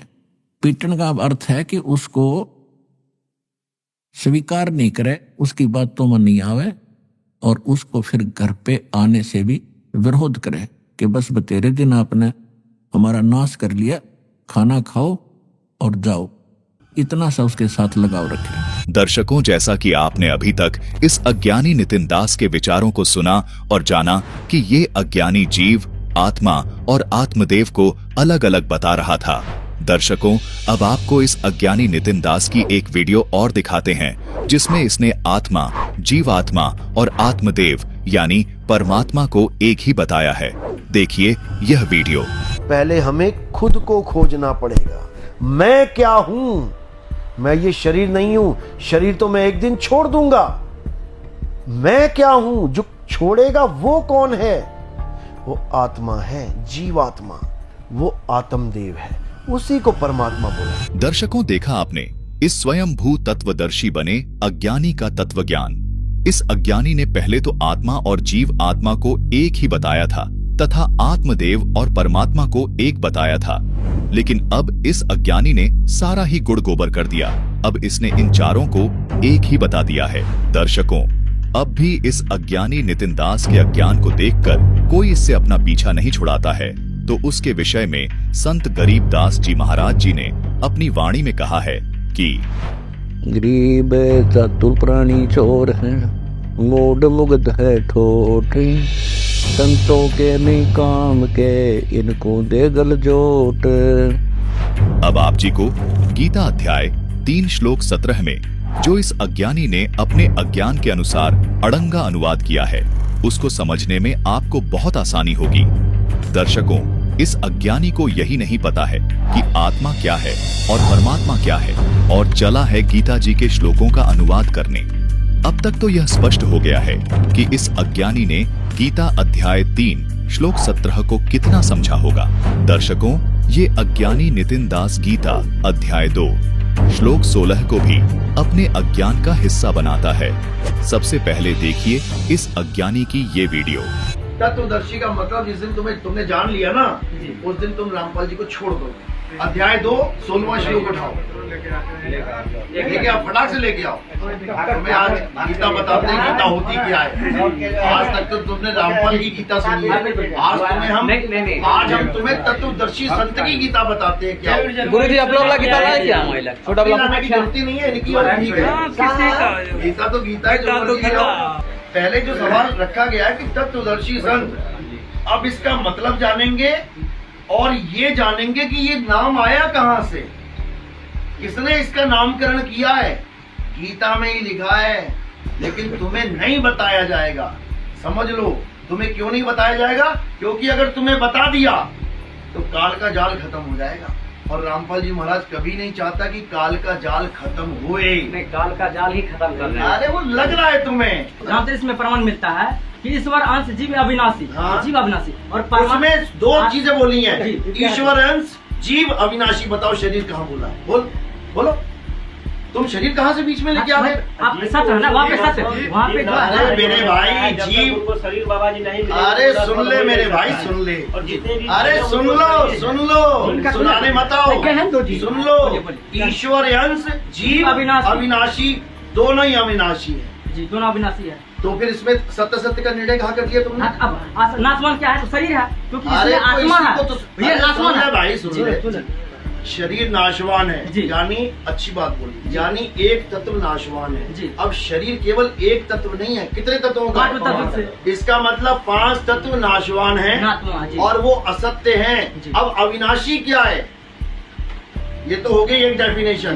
असत्य तत्व क्या है? जो नाशवान है, उसकी पूजा नहीं करना है। मूर्ति वाला भी कह देगा यार गलती होगी मुझसे, सारी उम्र मूर्ति पूछता रहा, 84 में ठोका जाएगा। अभी आपने बाबा बोले अविनाशी क्या है, तो उसी में वही है ना, रामायण में लिखा है कि ईश्वर अंश जीव अविनाशी। ये अविनाशी है, कौन आत्मा है? ईश्वर अविनाशी है, और उसको बनाया हुआ आत्मा जिसका अंश है, वो दोनों अविनाशी है जी। तो परमात्मा अविनाशी है, बाकी सब नाशवान है। दर्शकों, इस अज्ञानी नितिन दास को संत रामपाल जी महाराज के शिष्यों ने बिल्कुल स्पष्टता से कहा है कि ईश्वर अंश जीव अविनाशी, यानी जीव यानी आत्मा ईश्वर का अंश है, लेकिन आत्मा जन्म मरण में फंसी हुई है।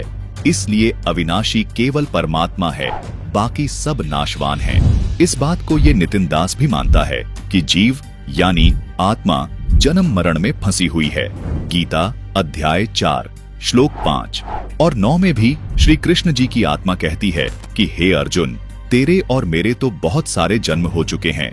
विचारणीय विषय है कि यदि आत्मा जन्म मरण में फंसी हुई है तो अविनाशी नहीं हो सकती। इसी प्रकार 5 तत्व भी बनते और बिखर जाते हैं, इसलिए 5 तत्व भी अविनाशी नहीं हुए। अविनाशी केवल ईश्वर यानी परमात्मा है, जो न कभी जन्म लेता है और न कभी मरता है, जो आदि है, सनातन है और पुरातन है। उसी का अंश ये आत्मा और 5 तत्व हैं। उसी परमात्मा ने इनको उत्पन्न किया है। आइए अब गीता अध्याय 3 श्लोक 17 का विश्लेषण करते हैं, जिसका हवाला देकर ये अज्ञानी कहता है कि आत्मा की पूजा करने वाले को कोई भी धार्मिक कर्म नहीं करना। देखिए। हाँ, और सुनो, अध्याय 3 17वां श्लोक पढ़ो। इसमें क्या लिखा है? जो आत्मा में रमण करता है, जो आत्मा में तृप्त है, जो आत्मा में संतुष्ट है, उसके लिए कोई धार्मिक कर्म कर्तव्य लागू ही नहीं होता। ना कोई जप, ना कोई तप, ना कोई पूजा, ना कोई यज्ञ, ना कोई पाठ, ना कोई हवन, ना कोई नदी पूजा, ना कोई परिक्रमा, ना कोई मंत्र जंतर। छोड़ दे सब, ये लिखा है। दर्शकों, इस अज्ञानी नितिन दास ने गीता अध्याय 3 श्लोक 17 का भावार्थ यह निकाला है कि कोई भी धार्मिक क्रिया करनी ही नहीं है, बस अपनी आत्मा में रमण करना है। ये मूर्ख आत्मा और परमात्मा में फर्क ही नहीं जानता, इसलिए आत्मा में ही रमण करने का विधान बनाकर बैठा है। जबकि श्लोक का भावार्थ इस अज्ञानी के भावार्थ से बिल्कुल विपरीत है। दर्शकों, आइए अब गीता अध्याय 3 श्लोक 17 का यथार्थ भावार्थ संत रामपाल जी महाराज जी के सत्संग प्रवचनों के आधार पर जानते हैं। इस श्लोक की मूल संस्कृत में आत्मरति शब्द है। इस शब्द को जब हम अच्छे से समझेंगे तभी इस श्लोक का यथार्थ भावार्थ समझ में आ पाएगा, क्योंकि गीता अनुवादकों ने आत्मरति शब्द का अर्थ आत्मा में रमण किया है, जो कि गलत है। आइए सबसे पहले आत्मरति शब्द का सही अर्थ समझते हैं। दर्शकों, कबीर सागर में सृष्टि रचना के प्रकरण में प्रमाण आता है कि जब ब्रह्मा जी ने अपने पिता निरंजन की खोज करने के लिए अपनी मां दुर्गा से यह कहकर गए कि यदि मुझे पिताजी के दर्शन नहीं हुए तो मैं वापस आपके पास नहीं आऊंगा। दर्शकों, जब ब्रह्मा जी काफी समय तक वापस नहीं लौटे तो देवी दुर्गा जी ने अपनी वचन शक्ति से गायत्री नामक युवती की उत्पत्ति की और उसको आदेश दिया कि आप अपने भाई ब्रह्मा को वापस बुलाकर लाओ। उसको बताना कि आपको मां याद कर रही है और तेरे बिना सृष्टि नहीं रची जा रही है, इसीलिए आप वापस चलो। गायत्री ने ब्रह्मा जी को खोजकर ब्रह्मा जी से कहा, आप घर वापस चलो, आपको माँ याद कर रही है। दर्शकों, ब्रह्मा जी को अपने पिता के दर्शन नहीं हुए थे, इसलिए ब्रह्मा जी ने गायत्री से शर्त रखी कि यदि तू मेरी झूठी गवाही दे दे कि ब्रह्मा ने पिता के दर्शन कर लिए हैं और ज्योति निरंजन ने मेरे सामने ब्रह्मा जी को दर्शन दिए हैं तो मैं तेरे साथ चल पड़ूंगा। अब गायत्री ने सोचा कि यदि मैं झूठ बोलूंगी तो आगे चलकर ब्रह्मा ये कह सकता है कि मुझे तो दर्शन नहीं हुए थे। वो तो गायत्री ने अपने आप से ही झूठ बोल दिया।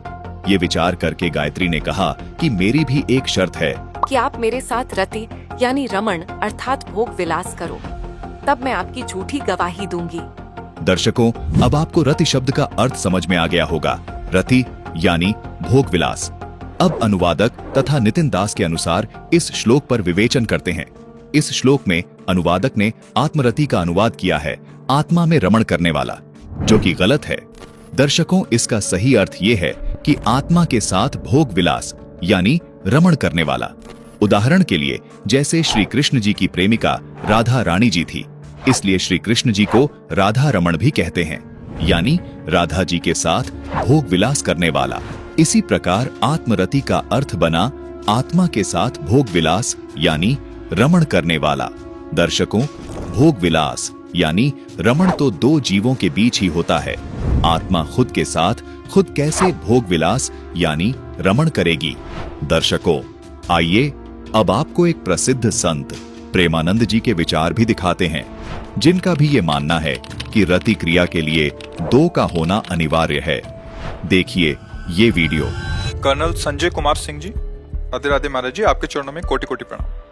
महाराज जी, ब्रह्मांड की उत्पत्ति में और मनुष्य के जन्म और वापस ईश्वर में विलय का उद्देश्य क्या है? खेल।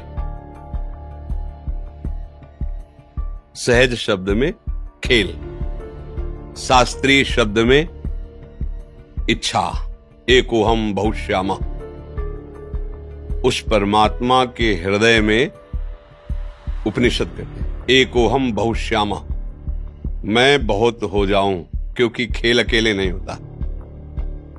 एकाकी न रमते, एक में रमण नहीं होता, दूसरा कोई है नहीं।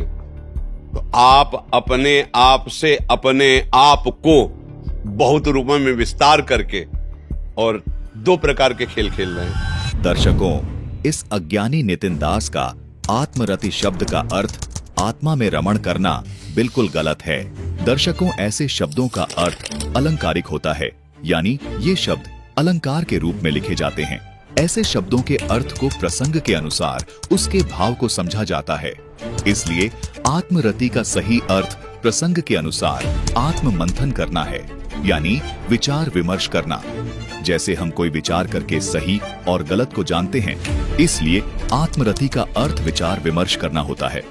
दर्शकों, जैसा कि गीता अध्याय 3 श्लोक 10 से 15 तक शास्त्र विहित यज्ञों यानी शास्त्र अनुकूल भक्ति साधना करने को कहा है, और यह भी कहा है कि इन धार्मिक अनुष्ठानों में पूर्ण परमात्मा को इष्ट मानकर ये यज्ञ यानी धार्मिक अनुष्ठान करने चाहिए, जिससे साधक को सांसारिक लाभ मिलते हैं और साधक के सभी पापों का नाश भी होता है, जिससे उस साधक का मोक्ष हो जाता है।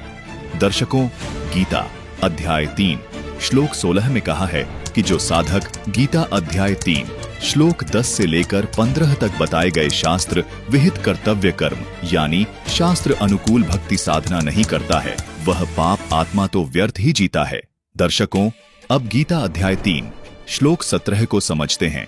इसमें कहा है कि जो साधक गीता अध्याय 3 श्लोक 10 से लेकर 15 तक बताए गए शास्त्र विहित भक्ति साधना को आत्म मंथन करता है कि मैं भाग्यवान हूँ और मैं शास्त्र विधि अनुसार भक्ति साधना कर रहा हूँ, अब मुझे अन्य भक्ति साधना जो लोक वेद से प्रचलित है उनको करने का मुझे कोई प्रयोजन नहीं रहा। यानी शास्त्र अनुकूल भक्ति साधना के अतिरिक्त मुझे अब कोई भी धार्मिक कर्म करने की आवश्यकता नहीं है। गीता अध्याय 3 श्लोक 10 से लेकर 15 तक बताए गए शास्त्र विहित भक्ति साधना को आत्म मंथन करता है कि मैं भाग्यवान हूँ, इसलिए शास्त्र अनुकूल भक्ति साधना के अतिरिक्त कोई भी धार्मिक कर्म उस साधक के लिए करना शेष नहीं रहता। उसके बाद गीता अध्याय 3 श्लोक 18 में कहा है कि उस साधक की जो शास्त्र अनुकूल भक्ति साधना करता है उसकी हाय तौबा मिट जाती है। उस साधक का स्वार्थ सिद्धि के लिए भक्ति कर्म करने में कोई प्रयोजन नहीं रहता है और शास्त्र विधि अनुसार साधना न करे ऐसा भी कोई अनाड़ीपन उस साधक में नहीं रहता। यानी वो साधक शास्त्र विहित कर्म अपनी स्वार्थ पूर्ति के लिए नहीं करता और वह ऐसा अहम भी नहीं करता कि शास्त्र विहित कर्म क्यों करूं, क्योंकि वो साधक शास्त्र विहित साधना में संतुष्ट है। गीता अध्याय 3 श्लोक 19 में कहा है कि इसलिए हे अर्जुन, तू निरंतर आसक्ति से रहित होकर सदा कर्तव्य कर्म को भली भांति करता रहे। यानी शास्त्र अनुकूल भक्ति करता रहे, क्योंकि आसक्ति से रहित होकर कर्म करता हुआ मनुष्य परमात्मा को प्राप्त हो जाता है। यानी किसी भी प्रकार की इच्छा से रहित होकर कर्म कर, यानी शास्त्र अनुकूल भक्ति को अपना कर्तव्य जानकर भक्ति कर। इसके बाद तेरे ऊपर कोई भी धार्मिक कर्तव्य लागू नहीं होगा। दर्शकों, इस श्लोक में बिल्कुल स्पष्ट कर दिया है कि निस्वार्थ भाव से धार्मिक कर्म करता रह, जिससे तू परमात्मा को प्राप्त कर लेगा। जबकि ये अज्ञानी नितिन दास कहता है कि कोई धार्मिक कर्म करने की आवश्यकता नहीं है, बस अपनी आत्मा की ही पूजा करो, अपनी आत्मा में ही समा जाओ। दर्शकों, इन सभी श्लोकों में ये ही स्पष्ट किया है कि परमात्मा जो भी आपको लोक संग्रह दे, जैसे कार, मकान आदि, उसमें संतुष्ट रह और यही विश्वास रख कि परमात्मा जो कर रहा है वो सही कर रहा है और तुझे तो अपने पेट के लिए कार्य तथा मोक्ष के लिए शास्त्र विहित धार्मिक कर्म करने ही चाहिए। जबकि ये अज्ञानी क्या कहता है, देखिए। हाँ, और सुनो, अध्याय 3 17वां श्लोक पढ़ो। इसमें क्या लिखा है? जो आत्मा में रमण करता है, जो आत्मा में तृप्त है, जो आत्मा में संतुष्ट है, उसके लिए कोई धार्मिक कर्म कर्तव्य लागू ही नहीं होता। ना कोई जप, ना कोई तप, ना कोई पूजा, ना कोई यज्ञ, ना कोई पाठ, ना कोई हवन, ना कोई नदी पूजा, ना कोई परिक्रमा, ना कोई मंत्र जंतर। छोड़ दे सब, ये लिखा है। दर्शकों, इस अज्ञानी नितिन दास के कहने का भावार्थ ये है, मैं अपने शिष्यों को कोई भी धार्मिक कर्म करने को नहीं देता, जैसे जप, तप आदि आदि। इसका कहना है कि हम तो बस आत्मा में रमण करते हैं। दर्शकों, अब आपको इस अज्ञानी की कथनी और करनी में अंतर दिखाते हैं, जिससे आपको पता चलेगा कि ये अज्ञानी कहता कुछ है और करता कुछ है। दर्शकों, आपको इसकी एक वीडियो दिखाते हैं जिसमें इस अज्ञानी का कहना है कि मैं तुम्हें ऐसी भक्ति दूंगा जिसमें तुम्हें राम राम की रट नहीं लगानी पड़ेगी। यानी मुख से राम तक बोलने की जरूरत नहीं है, बल्कि वो राम यानी भगवान तुम्हारी रट खुद लगाएगा, यानी तुम्हें भजेगा। आपको तो बस विश्राम करना है। देखिए इसकी ये वीडियो। माला फेरू ना हरि भजू और मुख से कहूं ना राम, मेरा हरि मुझे भजे और मैं पाऊं विश्राम। ये भक्ति मिलेगी, ये भक्ति मिलेगी, राम नाम नहीं करना। दर्शकों, सुना आपने, नितिन दास जी का कहना है कि मैं तुम्हें ऐसी भक्ति दूंगा जिसमें तुम्हें राम नाम की रट नहीं लगानी, बल्कि राम यानी हरि तुम्हें खुद भजेगा। तुम्हें तो बस विश्राम करना है। दर्शकों, इसकी ये बात सुनकर कोई भी इससे प्रभावित हो जाएगा और सोचेगा कि ये तो गजब भक्ति दे रहा है, जिसमें हमें भगवान को नहीं भजना बल्कि भगवान हमें भजेगा। लेकिन दर्शकों, सावधान हो जाइए, ये एक झूठा और धूर्त किस्म का इंसान है, क्योंकि अब हम आपको जो वीडियो इस अज्ञानी की दिखाने जा रहे हैं, उससे इसकी वाणी पहचानी जाएगी कि ये शेर नहीं बल्कि गधा है। इसने कहा है कि ऐसी भक्ति दूंगा जिसमें न तो माला फेरनी है और न ही राम का नाम रटना है। लेकिन अब देखिए ये अज्ञानी क्या कह रहा है। कहते राम नाम रटते रहो जब लग घट में प्राण। कब हूं दीन दयाल के भनक पड़ेगी कान। परमात्मा दूर नहीं है, पहले इसको समझ लो कि मेरा क्या होगा, मुझे शब्द का अनुभव नहीं हुआ तो अरे वो साथ है तुम्हारे, वो गर्म में तुम्हारे साथ है। दर्शकों, देखा आपने, अब इस अज्ञानी की वाणी से ही इसकी पहचान कीजिए। राम नाम को रटने से मना करने वाला अब कह रहा है कि जब तक इस शरीर में प्राण है तब तक राम नाम रटते रहो, कभी न कभी तो परमात्मा हमारी पुकार सुनेगा ही। मतलब पहले ये व्यक्ति झूठ बोल रहा था कि ऐसी भक्ति दूंगा कि राम तुम्हें खुद भजेगा। ये है इस अज्ञानी का असली चेहरा। दर्शकों, इस अज्ञानी का कहना है कि कोई कर्तव्य कर्म नहीं करना है, बस अपनी आत्मा में रमण करना है। लेकिन इस अज्ञानी की जो वीडियो हम आपको दिखाने जा रहे हैं, उसे देखकर आप समझ जाएंगे कि ये व्यक्ति एक नंबर का झूठा और कपटी इंसान है। अब क्या करना है पहले समझ लो। सुबह उठते ही सबसे पहला काम करना है साहिब बंदगी सतनाम। कैसे करना है? दोनों हाथों को ऐसे जोड़ना है जैसे तालाब में से पानी निकालते हैं। तालाब के किनारे मानो आप बैठे हो, पानी कैसे निकालोगे तालाब में से? ऐसे करो। तो जब दोनों हाथ जुड़ जाएंगे तो बीच में गैप नहीं होना चाहिए। पानी निकालते तो बीच में गैप आएगा क्या? गैप आएगा तो गैप में से पानी निकल जाएगा। तो दोनों हाथों को जब आपने जोड़ लिया, अब अलग नहीं करना है, अब जोड़े जोड़े पहले बोलना है साहेब, अब जोड़े जोड़े ही दोनों हाथों को सिर के ऊपर रख लेना है, बोलो बंदगी। उसके बाद दोनों को जोड़े जोड़े बोलना है सतनाम। ये हो गया साहेब बंदगी सतनाम। कैसे? साहेब बंदगी ऊपर रख लो बिल्कुल, सतनाम। अब हाथों को अलग कर लो। तो ये बंदगी है यानी नमस्कार मालिक को। जैसे फूल रखे थे सर से ऊपर, सर से परे, शरीर से परे, ऐसे ही बंदगी हो रही है शरीर से परे। मालिक को बंदगी कर रहे हैं। तो सुबह उठ के साहिब बंदगी सतनाम बोलना है आपने। उसके बाद नहाने के बाद साहिब बंदगी सतनाम, भोजन से पहले साहिब बंदगी सतनाम, सोने से पहले साहिब बंदगी सतनाम। ये 4 बार आपने करनी ही करनी है। कब तक करनी है? अंत समय तक, जब तक शरीर नहीं छूट गया। इस काया रूपी काल से बंदगी करवाते रहना, समझे? दर्शकों, इस अज्ञानी को न तो गीता जी का ज्ञान है और न ही इसकी कथनी और करनी एक समान है। ये सिर्फ झूठ और धूर्तता का सहारा लेकर समाज को नरक में धकेलने का काम कर रहा है। तो आपका सवाल है कि कृष्ण जी ने किस देव की आराधना के बारे में बताया है? तो उस देव का नाम है आत्मदेव। कृष्ण जी ने गीता में बोला, नैनम छिंदंती शस्त्राणी नैनम दहती पावका। हे अर्जुन, इस आत्मा को ना तो कोई शस्त्र काट सकता है, ना अग्नि जला सकती है, ना वायु सुखा सकती है और ना जल इसे भिगो सकता है। अगर पूरे संसार में कोई पूजनीय है, कोई साधना के योग्य है, कि कोई आराधना के योग्य है, तो वो केवल और केवल आत्मदेव है। दर्शकों, इस अज्ञानी ने झूठ बोलने की सारी सीमाएं पार कर दी हैं। दर्शकों, पूरी गीता जी में कहीं भी ये नहीं लिखा है कि आत्मा की पूजा करो, जबकि परमात्मा की पूजा करने के लिए सैकड़ों जगह लिखा हुआ है। जबकि ये मूर्ख आत्मा को आत्मदेव बताकर अपने अज्ञान को परोस रहा है। दर्शकों, अब इस अज्ञानी नितिन दास का झूठ बोलने का स्वभाव बन चुका है। इस अज्ञानी ने गीता अध्याय 3 के श्लोक 17 को ठीक से न समझकर उसी पर आरूढ़ हुआ बैठा है। दर्शकों, इस अज्ञानी का मानना है कि गीता जी श्री कृष्ण जी ने नहीं, बल्कि श्री कृष्ण जी की आत्मा ने यानी आत्मदेव ने बोली है। तो दर्शकों, आइए इस अज्ञानी की बात को बड़ी करते हैं और दिखाते हैं कि श्री कृष्ण जी की आत्मा यानी आत्मदेव क्या कह रहा है।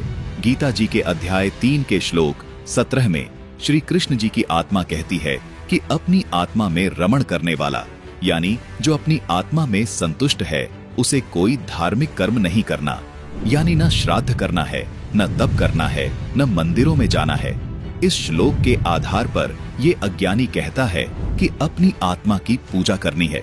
दर्शकों, विचार कीजिए, क्या ये आत्मदेव पूजा है या इस श्लोक में कहीं आत्मा की पूजा करने को कहा है? उत्तर होगा बिल्कुल नहीं। दर्शकों, इसके इस अज्ञान का संपूर्ण विश्लेषण इसी वीडियो में संत रामपाल जी महाराज ने बहुत जबरदस्त तरीके से किया है, जिसको देखकर आप दांतों तले उंगलियां दबाएंगे और आप इस अज्ञानी के झूठ को आसानी से समझ जाएंगे। कृपया आप इस वीडियो को पूरी अवश्य देखिएगा। दर्शकों, इस अज्ञानी की तो रग रग में झूठ भरा पड़ा है। यदि आत्मा को ही पूजना होता तो परमात्मा नाम का कोई शब्द ही नहीं होता। सिर्फ अपनी अपनी आत्मा को ही सब कुछ मान कर बैठ जाओ, जबकि गीता जी में ऐसा कुछ है ही नहीं जो ये अज्ञानी परोस रहा है। गीता जी अध्याय 18 श्लोक 62 में श्री कृष्ण जी की आत्मा स्पष्ट ये कह रही है कि हे अर्जुन, तू सर्व भाव से उस परमात्मा की शरण में जा, जहां जाने के पश्चात तू परम शांति और परम सनातन धाम को प्राप्त हो जाएगा। गीता अध्याय 15 के श्लोक 16 और 17 में श्री कृष्ण जी की आत्मा कहती है कि हे अर्जुन, 3 प्रकार के पुरुष हैं। ये अज्ञानी इन तीनों पुरुष को परिभाषित करते हुए कहता है कि पहला पुरुष यानी क्षर पुरुष तो शरीर है, दूसरा पुरुष यानी अक्षर पुरुष तो जीव है, और तीसरा पुरुष यानी परम अक्षर पुरुष आत्मा है। गीता में बोला गया, हे अर्जुन, क्षर पुरुष और अक्षर पुरुष ये 2 प्रकार के पुरुष हैं। क्षर तो इस शरीर को जानो जो नाशवान है, और अक्षर अविनाशी जीव आत्मा को जानो जो अविनाशी है, वो भी कभी नहीं मरती। लेकिन ये दोनों ही पूजनीय नहीं है, क्योंकि एक तो जन्म रहा और मर रहा है शरीर, और एक जन्म मरण में फंस गया है जीव। जो जन्म मरण में ना तो फंसा है और ना जो जन्मता मरता है, वो आत्मदेव है, उसी को परमात्मा बोला गया है।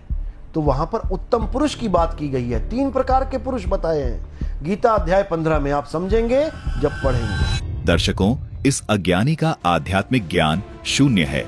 गीता अध्याय 15 के श्लोक 17 में स्पष्ट है कि उत्तम पुरुष यानी तीसरा पुरुष परमात्मा है। देखिए, इस श्लोक में स्पष्ट लिखा है, उत्तम पुरुष तो अन्य परमात्मा इति उदाहरतः। इसी प्रकार गीता अध्याय 15 के श्लोक 4 में भी कहा है कि तत्वदर्शी संत से तत्व ज्ञान प्राप्ति के पश्चात परमेश्वर के उस परम पद की खोज करनी चाहिए, जहां जाने के बाद साधक लौटकर फिर कभी वापस इस संसार में नहीं आते, जिससे संपूर्ण संसार रूपी वृक्ष की प्रवृत्ति विस्तार को प्राप्त हुई है, यानी जिसने संपूर्ण ब्रह्मांडों की रचना की है, उसी की भक्ति करो। दर्शकों, गीता बोलने वाला यानी इस अज्ञानी के अनुसार श्री कृष्ण जी की आत्मा यानी आत्मदेव स्वयं कह रहा है कि मैं भी उसी की शरण हूँ, यानी मैं भी उसी की भक्ति करता हूँ। यानी जिस आत्मदेव को ये अज्ञानी पूजने के लिए कह रहा है, वो आत्मदेव तो परमात्मा की पूजा करने को कह रहा है। उसके बाद गीता अध्याय 18 श्लोक 64 में श्री कृष्ण जी की आत्मा यानी आत्मदेव कहता है कि हे अर्जुन, तेरे को एक गुप्त भेद और बताता हूँ, जिस परमात्मा के बारे में मैंने तुझे अध्याय 2 श्लोक 17 में तथा अध्याय 18 श्लोक 46 में तथा अध्याय 18 श्लोक 61 और 62 में बताया है कि अविनाशी तो उसे जान जिससे ये सारा संसार व्याप्त है, जिसको मारने में कोई सक्षम नहीं है, तथा सब प्राणियों के मरने के बाद भी जिसकी कभी मृत्यु नहीं होती। वो परमात्मा सब प्राणियों के हृदय में बैठकर कर्मानुसार सबको भ्रमण करवाता है। हे अर्जुन, तू सर्व भाव से उस परमेश्वर की शरण में जा, उसकी कृपा से ही तू परम शांति और शाश्वत परम धाम को प्राप्त होगा। वो परमात्मा मेरा यानी श्री कृष्ण जी की आत्मा का भी इष्ट देव है। यानी श्री कृष्ण जी की आत्मा अध्याय 18 के श्लोक 64 में स्पष्ट करती है कि हे अर्जुन, एक गुप्त से गुप्त भेद तुझको फिर बताता हूँ कि मेरा भी इष्ट देव वही पूर्ण परमात्मा है। दर्शकों, यहाँ इष्ट का अर्थ अनुवादक ने प्रिय किया है, जबकि इष्ट का अर्थ होता है पूज्य देव। इसी गीता जी के अध्याय 18 के श्लोक 70 में इष्ट का अर्थ देखिए पूजित किया है, मतलब पूज्य देव। जबकि इस अज्ञानी नितिन दास ने संपूर्ण गीता जी का सार आत्मा पर ही लाकर छोड़ दिया है, जबकि संपूर्ण गीता जी में कहीं भी आत्मा की पूजा करने के लिए नहीं लिखा है। दर्शकों, इस अज्ञानी को किसी भी श्लोक का अर्थ नहीं पता है। जो मन में आया वो अर्थ कर लेता है और उसको इतनी बार दोहराता है कि इसको अपने झूठ पर पक्का यकीन हो जाता है कि यही सही है। फिर ये उस झूठ को भोले भाले श्रद्धालुओं को पूरे आत्मविश्वास के साथ परोसता है। दर्शकों, ये अज्ञानी नितिन दास महामूर्ख व्यक्ति है। मानव जीवन के नाश के लिए ही इस अज्ञानी का जन्म हुआ है। यहाँ तक कि गुरु ग्रंथ साहब में भी इसका जिक्र है। वहां पर भी स्पष्ट लिखा है, आत्म देव पूजिए, गुरु के सहज सुभाए। दर्शकों, इस अज्ञानी का तो स्वभाव ही है झूठ बोलने का। दर्शकों, आपको बता दें कि पूरे गुरु ग्रंथ साहिब में कहीं भी आत्मा की पूजा करने को नहीं लिखा है। गुरु ग्रंथ साहिब में कहा है कि हे आत्मा, तू गुरु के बताए अनुसार उस अकाल पुरुष की यानी सत्पुरुष की भक्ति कर, और वो भक्ति स्वयं बाबा नानक जी भी करते थे। यानी उस सतनाम का जाप, उन 2 अक्षर के मंत्रों का जाप कर, जिनको संत रामपाल जी महाराज ने संपूर्ण भक्त समाज के सामने रूबरू किया है। दर्शकों, उन मंत्रों को ये अज्ञानी कहता है कि ये मंत्र नहीं जपने। दर्शकों, ये अज्ञानी गुरु ग्रंथ साहिब में लिखे इन मंत्रों को झूठा बता रहा है, जिनको बाबा नानक जी स्वयं जाप करते थे। जबकि जो बातें गुरु ग्रंथ साहिब में लिखी ही नहीं, उन बातों को सच माने बैठा है तथा जनता में परोस रहा है। गुरु ग्रंथ साहिब में कहीं नहीं लिखा है कि अपनी आत्मा की पूजा करो। कि अगर किसी ने पूजा करनी ही है, अपने जन्म को सफल करना ही है, तो केवल और केवल आत्मदेव की साधना करें। आत्मदेव की साधना के अलावा और कोई कुछ भी करता है तो उसका जीवन नाश की तरफ जाएगा, उसका जीवन बर्बाद हो जाएगा। क्योंकि सत्य केवल एक है और सत्य ही सनातन है। जो आत्मा को जान लेते हैं, जो आत्मा की साधना करते हैं, वही सनातनी है। ना कि कोई खास वस्त्र पहन के कोई कहे, किसी खास रंग के वस्त्र पहन के कोई कहे, किसी खास देवता की पूजा करके कोई कहे कि मैं सनातनी हूं। बिल्कुल नहीं। सनातन वो होता है जिसका आदि और अंत नहीं होता, वो है सनातन। कोई कहे मैं फलाना देवता की पूजा करता हूं, तो उसका जन्म देखिए कब हुआ है, किस गर्भ से हुआ है, कहां पे हुआ है, आपको उसके बारे में पता लग गया। अब वो नित्य नहीं रहा, अब वो अजन्मा नहीं रहा। किसी भी देवी देवता की पूजा आप करते हो, देखो उसका जन्म कब हुआ है, आपको पता लग गया कि वो कब से कब पैदा हुए हैं, तो ये नित्य नहीं रहे। अगर जन्म हुआ है तो अंत भी होगा। दर्शकों, सच्चाई तो ये है कि इस अज्ञानी को ज्ञान तो है नहीं, इसको तो बस बकवास करने से मतलब है। दर्शकों, इस अज्ञानी का स्वयं ये मानना है कि यदि कोई देवता यानी आत्मा शरीर छोड़ता है तो वो अजन्मा नहीं हुआ, यानी शरीर की मृत्यु नहीं होती। उसमें रहने वाली जिस वस्तु ने शरीर छोड़ा उसकी मृत्यु हुई, यानी आत्मा की मृत्यु हुई। क्योंकि मृत्यु शरीर की नहीं मानी जाती है, उसमें रहने वाली आत्मा को शरीर छोड़ना पड़ा, इसलिए मृत्यु आत्मा की मानी जाएगी। क्योंकि दुख तो आत्मा को ही होता है। जैसे आत्मा ने शरीर छोड़ दिया तो इसको आत्मा की मृत्यु कहते हैं, यानी आत्मा ने शरीर छोड़ा, ये आत्मा का मरण हुआ। आत्मा ने किसी शरीर में प्रवेश किया, ये आत्मा का जन्म हुआ। इसलिए इस अज्ञानी के वक्तव्य से ही ये प्रमाणित हो गया कि आत्मा पूर्ण अविनाशी नहीं है, क्योंकि ये जन्म और मृत्यु में आती है।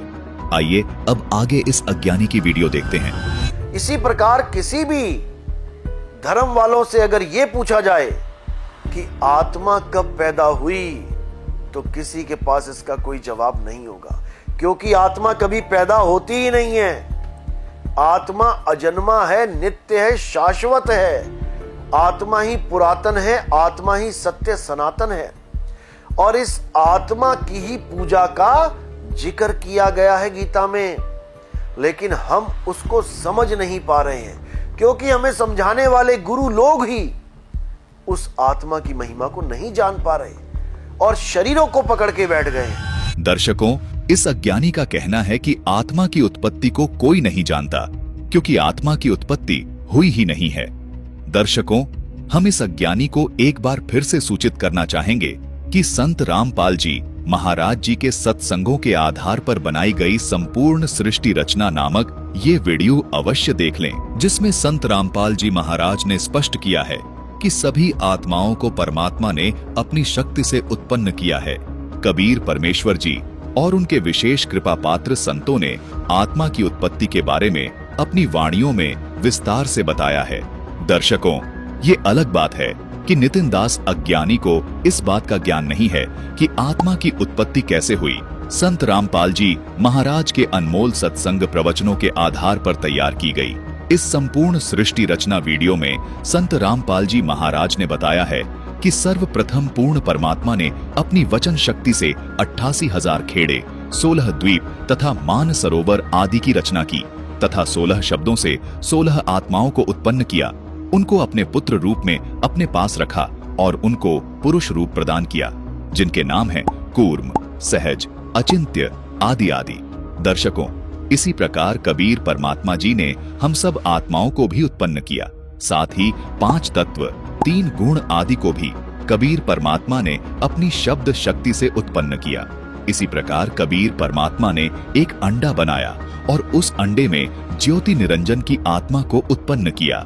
दर्शकों, इस मूर्ख की ये मूर्खता है कि आत्मा का कभी जन्म नहीं होता और आत्मा की उत्पत्ति के बारे में किसी को पता नहीं है। दर्शकों, संत रामपाल जी महाराज के तत्व ज्ञान में इन आध्यात्मिक पहलुओं पर विस्तार से प्रकाश डाला गया है। हे अर्जुन, तू और मैं अविनाशी आत्मा हैं, ये शरीर नहीं है। शरीर तो माया है, काया है। एक दिन ये शरीर किसी ना किसी अस्त्र शस्त्र के द्वारा मारी जाएगी, किसी ना किसी तत्व के द्वारा खत्म हो जाएगी। अग्नि तत्व इस शरीर को जला देगा, पानी तत्व इस शरीर को गला देगा। लेकिन हे अर्जुन, हम और तुम शरीर नहीं आत्मा हैं। हमें अग्नि जला नहीं सकती, वायु सुखा नहीं सकती, जल भिगो नहीं सकता और कोई शस्त्र हमें काट नहीं सकता। इसीलिए हमें केवल और केवल आत्मा की साधना करनी चाहिए। आत्मा ही वो देवों का देव महादेव है, जिसे कोई नाश नहीं कर सकता, जिसको कोई फना नहीं कर सकता। दर्शकों, आपने सुने इस अज्ञानी नितिन दास के विचार। इस अज्ञानी का कहना है कि आत्मा से ऊपर कुछ है ही नहीं, ये आत्मा ही देवों का देव है, यही महादेव है और इसी आत्मा की पूजा करो। दर्शकों, अब आपको नितिन दास की एक वीडियो दिखाते हैं, जिसमें नितिन दास का कहना है कि परमात्मा की भक्ति करो, यही मानव जीवन का मुख्य उद्देश्य है। हमें इंसान जन्म ही क्यों मिला है और हम इस जन्म को कैसे सफल कर सकते हैं, ये सवाल हर एक इंसान के दिमाग में जरूर आता है। इस जीवन को सफल बनाना है और सफल कैसे बनाना है? केवल और केवल परमात्मा की भक्ति करके। दर्शकों, देखा आपने, ये अज्ञानी पहले तो कह रहा था कि आत्मा की भक्ति साधना करो और ये आत्मा ही देवों का देव यानी महादेव है। आइए आपको इस अज्ञानी की एक वीडियो और दिखाते हैं। आत्मा में और परमात्मा में कितना अंतर है? आत्मा सो परमात्मा, केवल समझने का फेर है, समझने का फेर है। आत्मा सो परमात्मा क्यों बोला गया? क्योंकि आत्मा अजन्मा है, आत्मा नित्य है, आत्मा शाश्वत है, आत्मा पुरातन है, आत्मा ही सनातन है, तो फिर परमात्मा क्या है? दर्शकों, इस वीडियो में इस अज्ञानी ने ये सिद्ध किया है कि परमात्मा कुछ नहीं है, जो भी है वो आत्मा है। जैसे इसने कहा है कि आत्मा ही अजन्मा, नित्य, सनातन और पुरातन है, परमात्मा कुछ नहीं है। अब आप इस मूर्ख के अज्ञान को अच्छे से समझ गए होंगे। भोले भाले श्रद्धालु इस अज्ञानी के झूठ को नहीं पकड़ सकते हैं, इसलिए ये अज्ञानी उन्हें मूर्ख बनाता है। सच्चाई ये है कि ये अज्ञानी रंभदूत यानी कालदूत मदनपति का प्रचारक है। ये अज्ञानी मानव जीवन को नष्ट करने के लिए ही जन्मा है। ये अज्ञानी घुमा फिरा के आत्मा की ही पूजा करने को कहता है। दर्शकों, सच्चाई तो ये है कि आत्मा को परमात्मा की भक्ति करनी चाहिए। आत्मा को शास्त्र अनुकूल भक्ति साधना करके अपना जन्म मरण का चक्र खत्म करवाना है, जो परमात्मा की भक्ति करके ही हो सकता है। अगर इस अज्ञानी की माने कि आत्मा ही सब कुछ है, तो फिर आत्मा की पूजा कौन करेगा? जिसको पूजा करने के लिए कह रहा है वो आत्मा ही तो है, इसलिए स्वसिद्ध है कि आत्मा को परमात्मा की पूजा करनी है। दर्शकों, यहाँ इस अज्ञानी नितिन दास के ऊपर कबीर साहिब जी की ये वाणी बिल्कुल सही बैठती है कि चोर चुरावे तुमड़ी और गाड़े पानी माही, जो गाड़े व ऊपर आवे सच्चाई छानी नाही। यानी सच्चाई को कितना ही छुपाने का प्रयास किया जाए, पर सच्चाई अपने आप ऊपर आ जाती है। दर्शकों, एक सामान्य व्यक्ति भी जानता है कि आत्मा शरीर में है तथा आत्मा अपने कर्मों का दंड 84 लाख योनियों में भोग रही है और इस कष्ट से यानी 84 लाख योनियों में होने वाले दुखों से बचाव के लिए परमात्मा की पूजा करनी होती है। इसी का प्रमाण हमारे सभी ग्रंथ, गीता, वेद, पुराण तथा परमात्मा प्राप्त सभी संत दे रहे हैं। जबकि इस मूर्ख और पाप आत्मा की सुई यहीं अटकी हुई है कि तू आत्मा है। बस ये जान ले, इसी से तेरी मुक्ति हो जाएगी। दर्शकों, ये अज्ञानी नितिन दास गीता अध्याय 3 के श्लोक 17 का अपने अज्ञान से गलत अर्थ निकालकर उसी को पकड़ के बैठ गया है और कहता है कि मंत्र जाप तो करना ही नहीं है, कोई भक्ति साधना नहीं करनी है। दर्शकों, आइए अब आपको इस अज्ञानी की एक वीडियो दिखाते हैं जिससे आप इस अज्ञानी के अज्ञान को और अच्छे से समझ पाएंगे। सेवा को दो ही भले, एक संत एक राम, राम है दाता मुक्ति का, संत जपावे नाम। दर्शकों, जैसा कि इस अज्ञानी नितिन दास ने कबीर साहिब जी की एक वाणी बोली है कि कबीर, सेवा को दो ही भले, एक संत एक राम, राम है दाता मुक्ति का, संत जपावे नाम।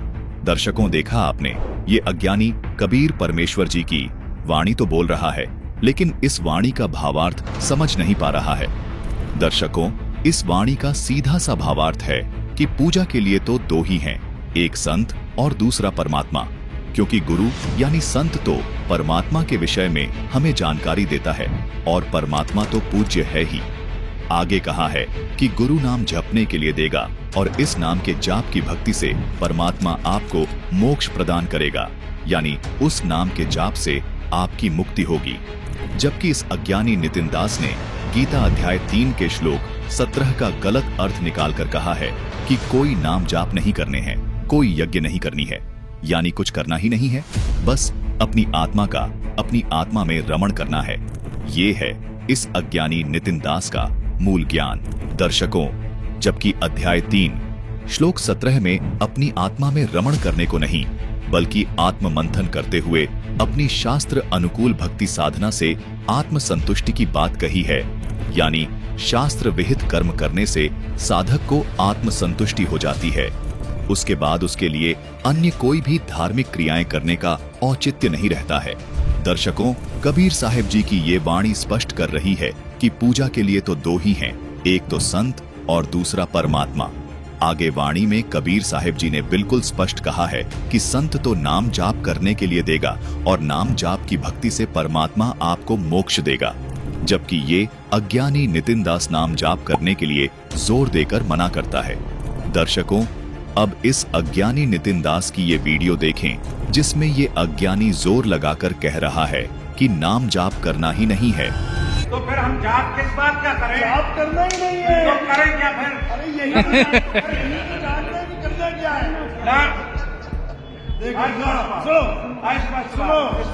सुनो। दर्शकों, देखा आपने, इस अज्ञानी का यही कहना है कि नाम जाप करना ही नहीं है, जबकि अभी आपने कबीर साहिब जी की इस वाणी में देखा कि सेवा को दो ही भले, एक संत एक राम, राम है दाता मुक्ति का, संत जपावे नाम। यानी कबीर साहिब जी ने इस वाणी में स्पष्ट कहा है कि संत आपको नाम जाप करने के लिए देगा और इसी नाम के जाप से आपकी मुक्ति होगी। दर्शकों, इसी प्रकार की लाखों लाख झूठ इस अज्ञानी ने बोल बोलकर भोले श्रद्धालुओं का जीवन बर्बाद किया है। ये अज्ञानी हजारों हजार बार यही बोलता आया है कि मैं तत्वदर्शी संत हूँ, संत रामपाल जी महाराज को कोई ज्ञान नहीं है, इसलिए कुछ भोले भाले भक्तों को इस अज्ञानी के इस झूठ पर विश्वास हो गया, जबकि ये अज्ञानी तो शेर की खाल ओढ़े गधा निकला था।